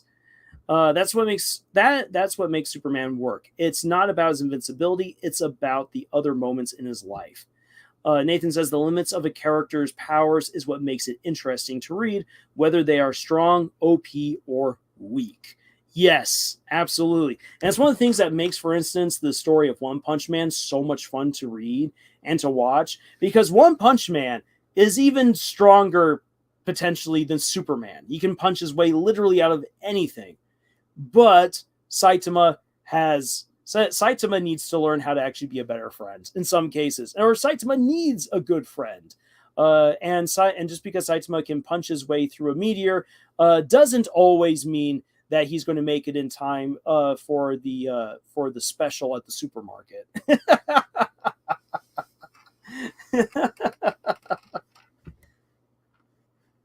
All right, so coming back to examples of tone. Coming back to the Final Empire, Brandon Sanderson, who wrote the Mistborn trilogy, uses his leads, Kelsier and Vin, to help the audience feel the emotions he wants for each chapter and scene. Kelsier brings humor, joy, and hope as he fights against the evil Lord ruler in his empire, but he also brings anger and desperation to his journey, to his quest. And you can feel it as you read the book. Kelsier definitely helps to set the tone for any chapter or scene that he's in, because he's just written so well. Not only do you see him say and do these things, but you also get fantastic description as well. And Vin embodies wonder, distrust, confusion, excitement, and discovery as she learns her powers and begins to see this bleak world in a new light thanks to her friends. And that helps to establish the tone, because the Final Empire, and really the entire Mistborn trilogy, up until the last chapter, is so dang bleak. It's so oppressive.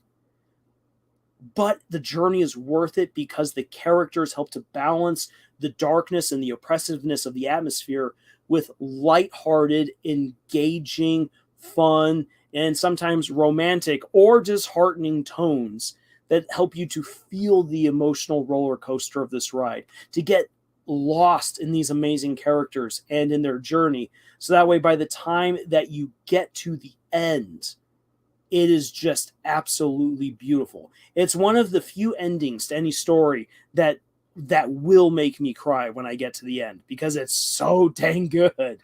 And you only get there because of the amazing characters and because of how their tone helps to balance out the rest of the story. So again, coming back to it, the atmosphere is what you set up at the beginning of the story. What can the audience expect? What is the genre? What is the general feeling for the story? What can I expect? And the tone is what the characters bring. It is their emotions and what they make us as the audience feel. If you don't have that, if you can't bring characters to bring emotion to the story, that is then where you begin to lose your audience. And it's hard. I'm not going to say that it's really easy, just write characters really happy or really depressed or whatever you want. It is a balancing act of characters interacting with each other, of you describing what's going on, of you showing us what's happening, and trying to convince your audience that, yes, these characters are indeed feeling what they're feeling.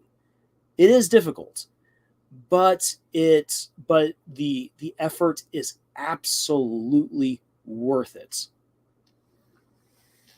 Alrighty then. Let's hear what are some things you guys posted. Art said in community college there was a writing class where we had to write short stories based on a piece of art we got once a week. That got our imaginations going. That is a cool experiment right there. Definitely keep that up if you're interested. Or for anyone else who's interested in trying to figure out like how I might write or what might inspire me, take up that challenge. Your room and currently in the One Punch Man scaling is not the same level I was thinking level I was comic book Superman. I'm guessing what you're saying right there is that it's the power scaling for One Punch Man is not on the same level as Superman. Yes, Superman can literally blow away a galaxy. But I still think that Saitama could punch Superman into the sun. It would superpower Superman, but hey, Saitama could still punch him into the sun. AKA limitations breed creativity. They absolutely do. John says Superman is a powerful hero who can do anything, so his conflicts are more emotionally charged. While Wolverine has powers but isn't super powerful, so his conflicts can be more physical. That's really well put. But I think Superman has a flaw, like sometimes you have to kill, you cannot always stop it. That's the interesting thing. I mean, that's what some people try to explore with Superman in the more recent movies. The thing is that Superman has the power to make the impossible become possible. However, what is more difficult and what you can never superpower your way through is changing the hearts of people. That's why Lex Luthor is such a great antagonist against Superman. He does not have the superpowers or even the technology to go toe-to-toe with Superman, but Lex Luthor can corrupt nearly anyone, whereas Superman has to be able to inspire anyone. And that is the important part. That is the heart of the Superman story. Scott says that flaw is there on purpose. It showcases his moral character, so it can be taken advantage of at all. Can be taken advantage of all the time and creates a conundrum obstacle for him to figure a way around. Yes, obstacles, weaknesses are essential for great character growth and for moments to also have great plot progression and make the audience think. What would I do in that situation? Is this really possible? Do I believe in this particular solution? And if so, what does that actually mean for me? Roblox is down, says, my art teacher scares me. Yes, art teachers can be very overbearing or very interesting or very spooky in some cases. I had a really great art professor in college. The guy was a vaudeville child, meaning that he grew up as a child actor doing musical theater. And this old guy, like he was in his early 70s, I believe, and he started tap dancing for us one day.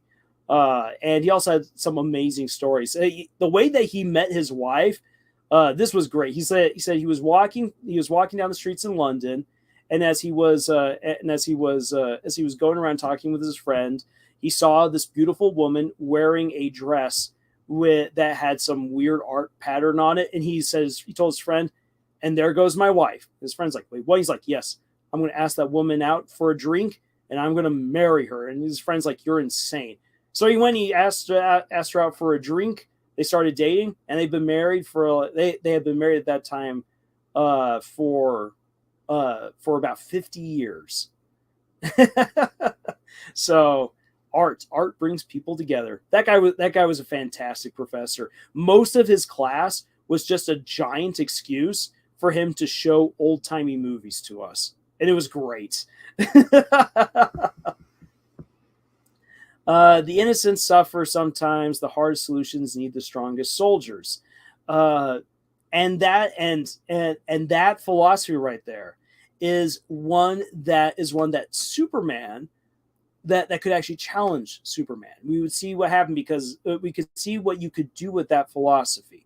Because the idea that you need greater strength to solve the issues of the day is one that is very tempting to people. And again, Superman is a guy who holds back rather than using all of his power, thereby showing the strength of his character. Whereas other people would show through strength of arms, through strength of personality, through strength of magic, that they can solve all problems. And those kinds of stories are very, very interesting to get into. Lex Luthor is the worst humanity has to offer. He's rich, he's powerful, he has a large influence, and he uses it to corrupt and give himself more and more. He's the perfect antagonist for Superman. Dorcas Daydream says, art does indeed bring people together. I wish my first creative writing classes did that. Yeah, say creative writing classes, unfortunately, don't always go the way that we sometimes hope that they would. It all comes down to whoever the teacher is, and also the people that you're there with. Okay, then. So let's then finally get here to the writing challenge, because we've been going on for nearly 2 hours. Woo-wee. Take another drink, as I need it. All right, then. So here's a writing challenge for you guys. I want you to take a moment and genuinely think about the stories that you are right now engaged in. What is the atmosphere to that story? What is its genre? What is the feeling that you want your audience to get from the get-go? Is this a mystery? Is this a drama? Is this a political thriller? Is this a horror story? Is this a comedy? Is this a romance? Is it a rom-com? Is it a dramatic romance? Is this an adventure? Take the moment and think about, what is your story? What should people know it is just a couple of pages in, or just a couple of scenes into it? What should they know your story is? What is its atmosphere? The next question you should ask yourself, and you should give yourself a really short answer to this: what kinds of tones will your characters bring to the story? So, for instance, John Wells and Roblox is down are already writing right here. Dark, exhausted, mysterious, with a hint of hope. Roblox wants action, triumph, and downfall. Hercules, but comedy and horror. Or Hera? Ugh. Oh my gosh. No, we don't need Hera. Even though Hera... Oh, horror. Okay, there we go. Hercules, but comedy and horror. Ooh, I like that idea. I really like that idea. So, I already see right there, and thank you guys for putting that into the chat for some of your stories. That right there, what you've written, that's the atmosphere. Now, what kinds of tones will your characters bring to the story? And having the horror meant to be horror, you just mistyped. So, what kinds of tones, what kinds of emotions do you want your characters to bring to this story? Will they bring happiness? Will they bring confusion? Will they bring comedy and laughter? Will they bring outrage, frustration? TV Count says, I wanted to try action, comedy, and fantasy. Excellent. So I don't know how to explain it, but I want my book to start off hopeful and optimistic, but slowly descend into a darker, hopeless, but still wonderful story. So ISO, what you'd want to do right there, and I know some of the stuff you're working on. So you've definitely set yourself a pretty high bar to clear, but it can be done. Show us that hopefulness, that optimism, that goodness, but leave in the first chapter or two a bit of doubt, a character questioning something, or maybe something happens that was unexpected. And that way, then you're able to establish that while this is a hopeful, optimistic world, something is going wrong or something is unexpected. And then you take the audience and the story through that transition from hopeful to dark, but that the hope is not entirely extinguished. So you've set yourself a pretty high bar, but I'm confident you can do it. Off topic, but I love the pictures being used in the PowerPoint presentation. Very nice and professional. Hey, and to the artists right there, I believe at least I've got one of the artists. Yes. Though, you probably aren't able to see their names where they've signed them, but yes, the artwork for Mistborn is fantastic. The artists who've done artwork for Mistborn are just top notch, top tier. Yeah, good luck, guys. So again, good luck. Say you can do it. It's just going to be a tall order. I want to write a mid-tone, both dark and light. Okay, then. So yeah, so you want to have, and Hannah, I believe you're the one who posted on our Discord the the script for your story, if I'm correct, where we actually got to see the opening. So we got that, actually we got the opening moment where something is happening at sea. Then we get to see what's happening at school, and we get both the light and the dark, the hopeful and the mysterious, and you've established it. You've established a good tone. Uh, I would love a Hercules show that's like an ancient superhero story. Yes. Okay. Real quick, right here. Some of you have already heard this before, but I'm just going to say it again. We already have mythology where Hercules teams up with Buddha on a buddy cop adventure to go fight against mythical monsters attacking India and Persia. We need this to become a series or a movie, because that would be hilarious and awesome to see Buddha and Hercules fighting monsters. Dark says, I want to contribute to this conversation, but I don't think the current story that's on my mind is relevant. Well, that's up to you, Dorcas. That's up to you, Dorcas. I would just say that even if you don't really want to put down what you're thinking of here in the chat, just again think about what atmosphere you want to establish at the beginning of your story, and again, what kinds of tones your characters are supposed to bring to the story. I'm feeling confident. Excellent. That's what we want to hear. TV Count says maybe characters can bring the action and comedy. Would that be cool? It would be cool. But here's the thing. So then think about, how will you show that TV account? So you want your characters to be humorous and to bring the action. That's the third question. How will you show that? How will you show that your characters are being funny? How will you show the action that your characters are going to get involved in?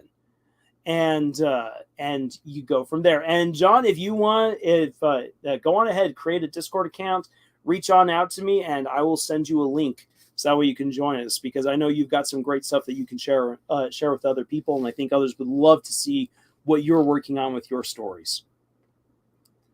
Yeah, Scott's encouraging Hannah right there, which is really good. Do you know a fun fact? Hercules in some versions of the story is the protector of the Buddha, was found in the Greek kingdoms in India. Thank you, Alexander the Great. Yes.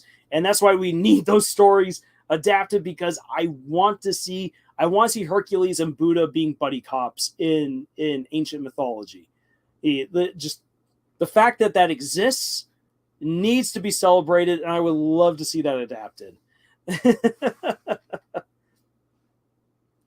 I do have another original story that has a sad yet hopeful tones in my characters. All right. Now then, I'll just say this. So as far as one of the stories that I've been working on for so long, was the atmosphere to my book Whitefire, which is a book I've talked about before, and something that I'm gearing up towards working on again, slowly but surely. Whitefire is meant to be awe-inspiring. You're meant to feel small as the reader. This is big, high fantasy. This huge world with dragons ruling it. It's going to be amazing, but at the same time, I want my audience to know that this world is brutal. It's not hopeless like when you read Game of Thrones, where you're like, oh wow. Unless you're like Bran or Tyrion, good luck on surviving the story. I don't want my audience to feel that way, but I want them to feel the enormity and the potential and the awe-inspiring nature of this dragon world. But I also want them to feel in danger. I want them to feel anxious, that bad things can happen at any given moment, and that while we are following these heroes, not all the heroes are going to make it out alive or unscathed. How do I show this? I already know how I want to show that in the opening chapters, and also show that how naivety on the part of some of the characters is very quickly punished. Again, this is a brutal world. It is a beautiful world, but it is brutal. Now, what kinds of tones do I want to bring with my characters? Well, I want to bring joy. I want to bring the awe and I already have one character in mind that I know that he's just going to be like, I love dragons. I love them so much. Yes, they basically enslaved us all, but aren't they so cool? And is always looking for the positive in whatever's going on. He doesn't let things keep him down. And for that to then be balanced by the tones of the main character, Whitefire, who has seen a lot, who's experienced a lot. She is determined. She's very raw, but there's also a very sad quality to her, kind of a kind of resolute depression, which sounds a little bit weird for me to say that, but it's like she accepts this world for its brutal nature. She feels it can't be changed, so just deal with it and turn it onto the head of her oppressors. Very grim. And then have other characters who are hopeful, characters who are funny, in order to balance that out. Because when you write a story that has a very brutal undertone to it, it's very easy for that undertone to become oppressive to the audience. So I want to make sure that I have characters who are humorous, characters who are positive, and show that in their interactions with each other, with the world, that even when the worst things happen, those characters can still find something good.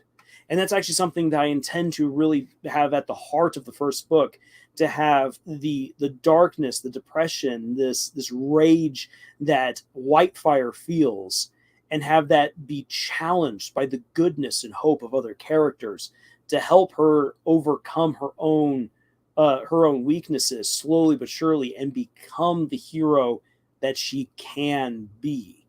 Now, how will I show that? I already know some of the scenes that I have in mind. For instance, one of the scenes to help to establish how you have these differing ideologies between two of the main characters is that in one scene, in one chapter, the heroes are trying to make their way over this mountain range. They have to go save a dragon princess from a dragon guarded castle. That's the basic plot of the book. Save the dragon princess in a dragon guarded castle. Good luck, you squishy humans, you. That they're trying to make their way over this mountain range. They're stuck because there is a massive spider dragon that's going to try to eat them. And so they decide the best way to get rid of this spider dragon is to get another dragon to go kill it. Because otherwise they would have to go way too far around and risk way too many more dangers to get to where they need to go. And so Whitefire is just like, I hate this. I hate these crazy dragons. This is all awful. I'm only doing this job because of this, and this. Meanwhile, Eric, one of the other main characters, is just like, who's excited. He's like, these are all the ways that we could kill a massive spider dragon. And oh, by the way, the dragon that we're going to go meet, he is one of the most ancient dragons of all time. No one actually knows what's under his armor. I'm so excited to meet him. It's like, why? Why are you excited to kill one monster using another monster? That's just stupid. And for him to say like, well, I understand that we're going to go and kill, which is not something I'm all gung ho for, but if we just grumble about this, we're going to be in a bad mood, and when we're in a bad mood dealing with an ancient dragon, said ancient dragon's going to realize that we're in a bad mood and might just eat us. I'm trying to be positive here. There's things to be positive about. He's going to help us out. And then that positivity, even if it's maybe a little bit forced, gets him a good meeting with said ancient dragon. Though the meeting doesn't necessarily go the way that he expects. And that will be something that's something I'm excited to show when we get to that point in the book, because Eric makes a very important ally, but not in the way that he had hoped, and not to the ends with which he had hoped. But something good does happen from it, just not the way that he expected. And so that can still show the awe, the vastness, and the brutality of this world, and have these different tones in there. Represent the tone of just like, this is all awful, why would anyone want to be here, with the, this is amazing, and I'm excited, and this is awesome. So there's my little tirade. something I'm looking forward to writing. Is just, oh man, Whitefire is a story that's been kicking my butt for years because it's big. Just like how ISO is writing a very ambitious story, Whitefire is probably my most ambitious story thus far to date. Because in terms of size and the characters that need to be nailed in order for it to work. Otherwise, it's just going to fall apart. Dorcas says the Discord link in the description doesn't work. How do I get to the server? So to both Dorcas and to John and to anyone else who wishes to join us, if you wish to join, please put into the comments of this stream. So not here in the chat, because we actually won't be able to share the link in the chat. Please put into the comments that you would like to join our Discord server. We're then going to have a little process, a little interview, as it were, there in the comments, because we want to learn more about you and about the stories that you wish to share. And then we will provide you with the link in order for you to join us on the Discord server. The links that we have are timed. The reason for that is because in the past we've had trolls try to get onto the server and just cause all kinds of mischief. So by having timed links, we're able then to prevent others from getting onto the server that we don't want to have there. And that's just why we're doing it this way. So it's a little bit roundabout, but it's how we try to secure our server so that way only the people who really do want to participate in this, to share their stories, to receive help, and to help out other people can actually come and be a part of this writing community, because we want to be supportive. We want to be able to build each other up and be the best that we can be. So that's why we go through that process. Excuse me.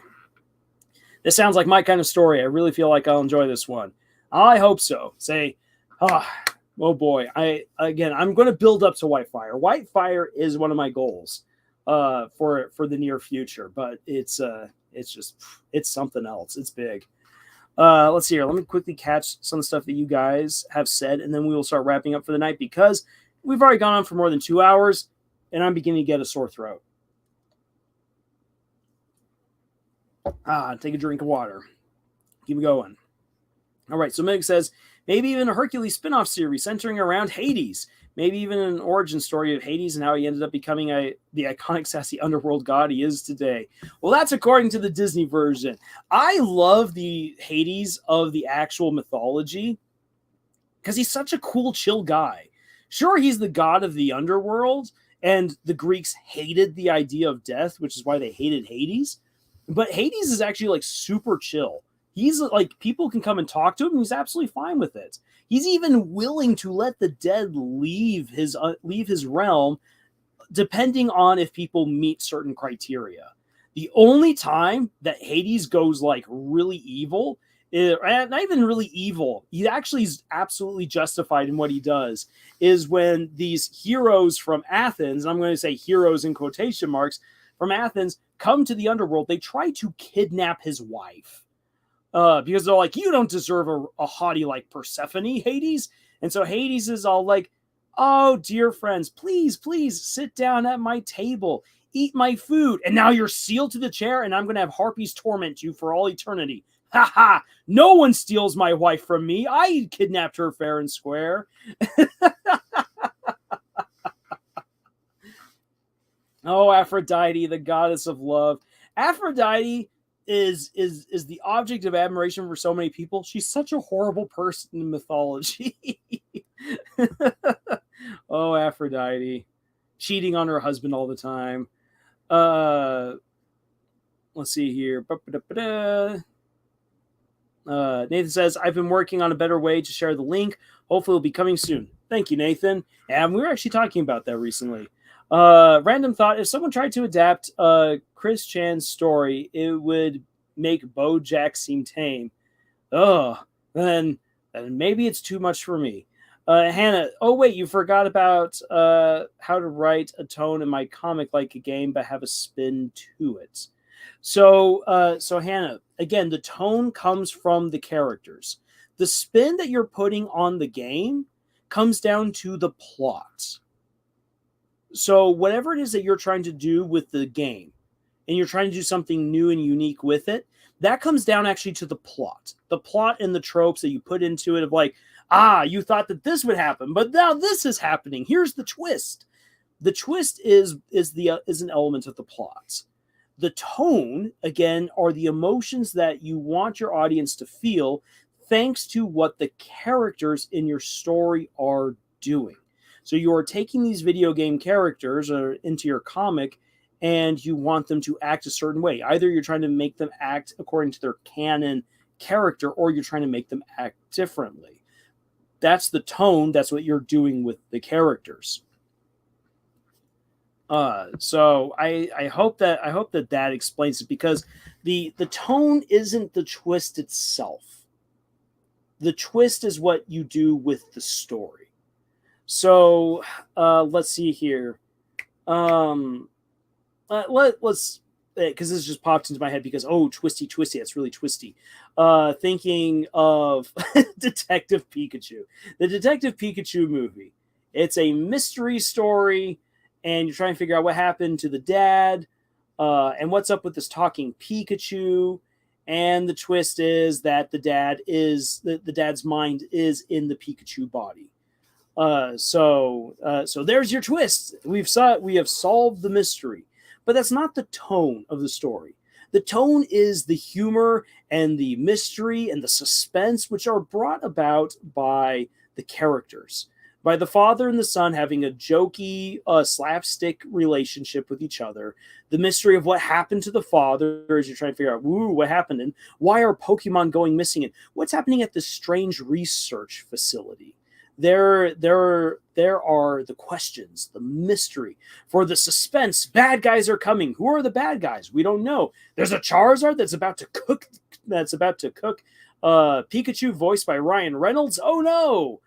Those are the emotional moments that is brought on by the characters, but that's not the twist. So I hope that helps to differentiate it. With your characters, again, what your tone is, that comes down to what you want your characters to experience. In your story, do you want your characters to experience suspense, horror, comedy? Do you want them to laugh? Do you want them to be sad? Do you want them to be confused? That's the tone. That relies on your characters. Roblox, yeah. Didn't he kidnap her first? Yes. Hades kidnapped Persephone. He absolutely did. There are some people who say, well, no. Zeus said that he was okay with that. And let me say, and because I know the story, here's the thing. Hades already kidnapped Persephone, and Zeus was all like, brother, very naughty. You're supposed to give her back to her mother. To which then Hades responds with, and how many times have you cheated on your wife this past month? And Zeus is like, touche. I will not bother you anymore. And he's like, good, because if anyone bothers me about Persephone anymore, I will release the undead on the world of the living. I am totally cool with that. And all the gods are all like, please do not do that. We do not need zombies walking around on the planet. And so that is how Hades gets away with kidnapping Persephone. And as far as we know, Persephone's totally okay with it because she is the only goddess in a happy, healthy relationship with her husband. Did it start off questionably? Oh, yes, it did. Did it end okay? As far as we can tell, yes. Do not take that as an excuse to kidnap your future spouse. It's not going to go over well. Darn trolls always ruining everything that's good in the world. You can write a whole novel about trolls and their mischievous ways. That could be a very good book. I made a mistake while writing my own mythology book. My main antagonist is the singular god of death in all of mythology, and Asclepius is a main supporting character. Well, apparently. Hades hated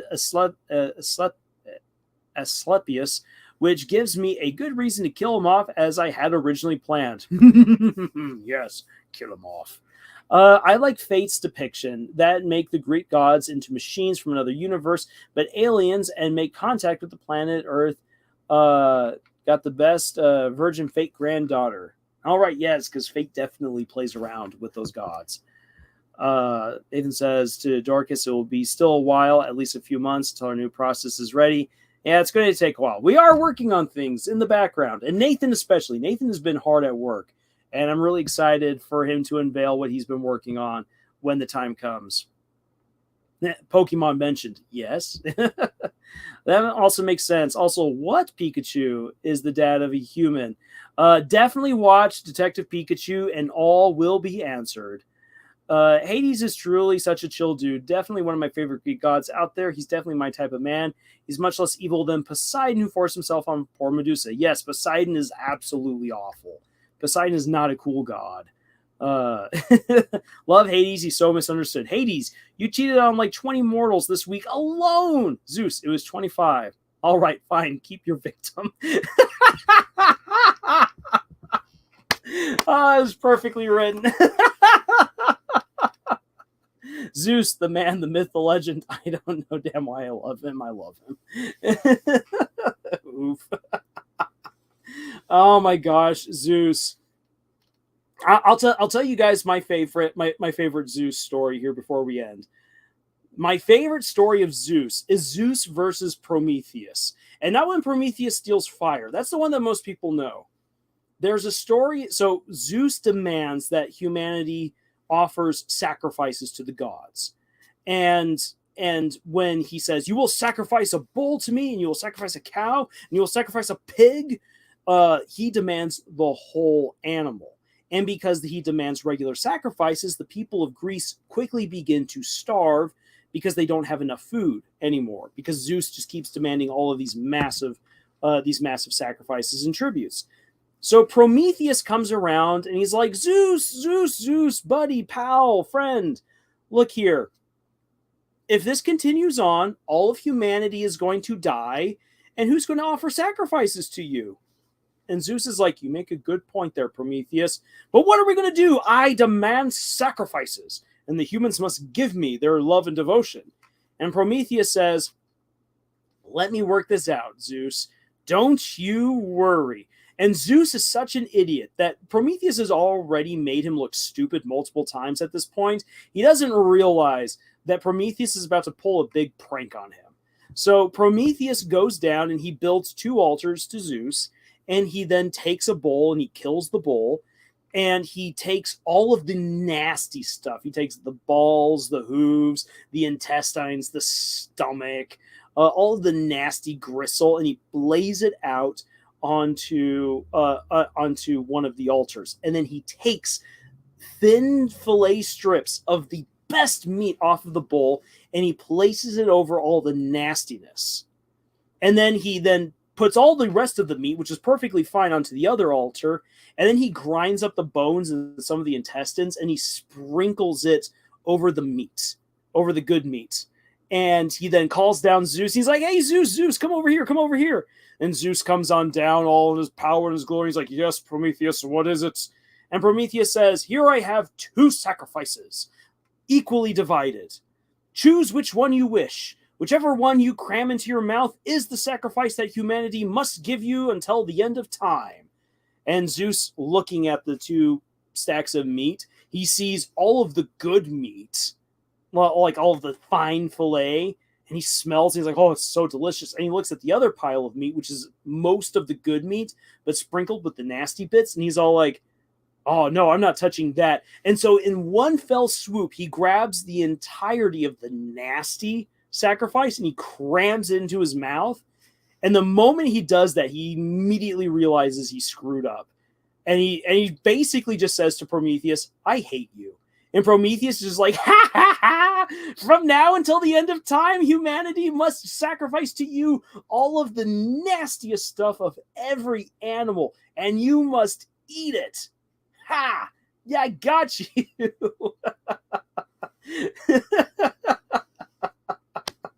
That is my favorite story of Prometheus and Zeus, because Zeus is such a moron.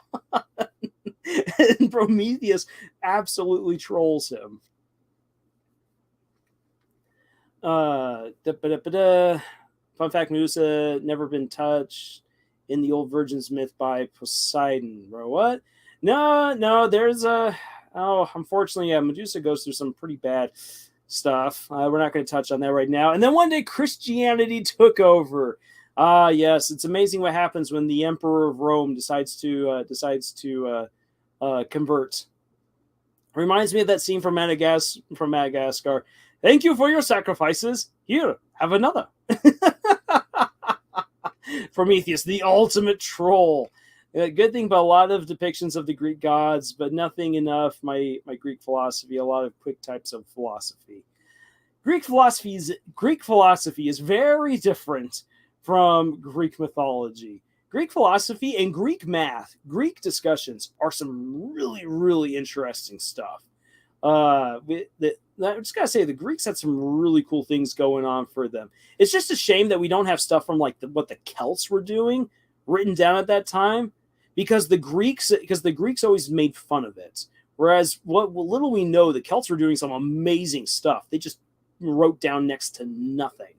And most of the Greek neighboring states didn't write down anything either, except for the Illyrians. The Illyrians are basically the ancient, not the, but one of the groups that basically are the progenitors of the current day Slavic peoples of Eastern Europe. And from what we know, they actually did write down quite a bit and had their own vibrant, unique culture and community. It was just those darn Greeks kept suppressing everything that the Illyrians were coming up with. History's fun. Prometheus, the ultimate warrior of humanity. Please tell me he said, how do you like them apples? How do you them apples? I wish again, if this stuff were to actually be adapted into modern day film or whatnot, I would absolutely have Prometheus be like, so how do you like them apples? Prometheus. The Greek gods had their asteroid moment and were wiped away like the dinosaurs after Jesus decided to take the wheel. And then one day Jesus said, let me take the wheel. In my opinion, the best thing about Greek philosophy, the fusion between Greek philosophy and Christianity and Islam and Judaism is surprisingly interesting. It is. And there's, I wish that when I had taken my ancient philosophies class back in college, that we had actually dived more into that kind of stuff. It was an interesting premise for a class. I don't remember much about it other than that by the end of that class, by the end of that semester, I was able to justify murder, and I was absolutely horrified with myself. Which is why philosophy should only be studied by people with the purest of intentions, because otherwise it leads you to really weird conclusions. Alrighty. So, we have been here for nearly 2.5 hours, and like I said, my throat is beginning to get a little bit sore. So I'm going to start wrapping it up here. I think that this live stream definitely took a turn I was not expecting, where we were talking way more about superheroes than I ever thought that we would, and I'm totally okay with that. Thank you to everyone for all of your contributions, for your comments, and again, also thank you guys so much for your politeness and respect towards each other, and for how you guys have been treating each other so well in the chat, even sometimes with some good-natured ribbing. Like, again, I love seeing all of the positivity and the interactions that you guys have. It's always delightful to do these live streams because of you. And hopefully, even though I know the topic of atmosphere and tone is a little bit more nebulous, I hope that you guys are able to take away at least something that you can already start putting forward to your own stories. Or at the very least, you now understand these elements. I'll be absolutely honest with you guys. I don't normally worry too much about the atmosphere and the tone of my stories. I'm usually thinking about, like, what do I want people to be feeling with my stories? Okay, this is what I'm going to do. Oh, these are all the amazing things I'm going to do. How is this going to help my characters become the people they need to be? Yes, character arcs. That's normally where my brain is at. But if your head is in a different place about a certain aspect of writing, then please let us know. Again, we want to hear from you guys what you want us to talk about. So that way we can try to tailor these live streams especially, and some of our videos, to what you guys want to know. That will be that's ultimately what's going to help you out the most, rather than me just simply pontificating here about how much I want Hercules and Buddha to be in a movie where they are buddy cops beating up Persian monsters. So, by the way, so from Mimic, by the way, I think the Percy Jackson series was a much amazing franchise and a unique take on the Greek gods myths. The concept centering around the children of the Greek gods is very unique and cool, and I do agree. And there's a lot of people who love it. Percy Jackson, second only to Fate. How good character reading the Greek gods. Fate, yes, Fate is definitely an anime that people should check out for its take on very epic characters. And Gilgamesh is definitely a character you should check out, both in the show and in the actual mythology of Gilgamesh. The tale of Gilgamesh is really, really cool. So, guys, with all that being said, and thank you so much for being here tonight. This was awesome.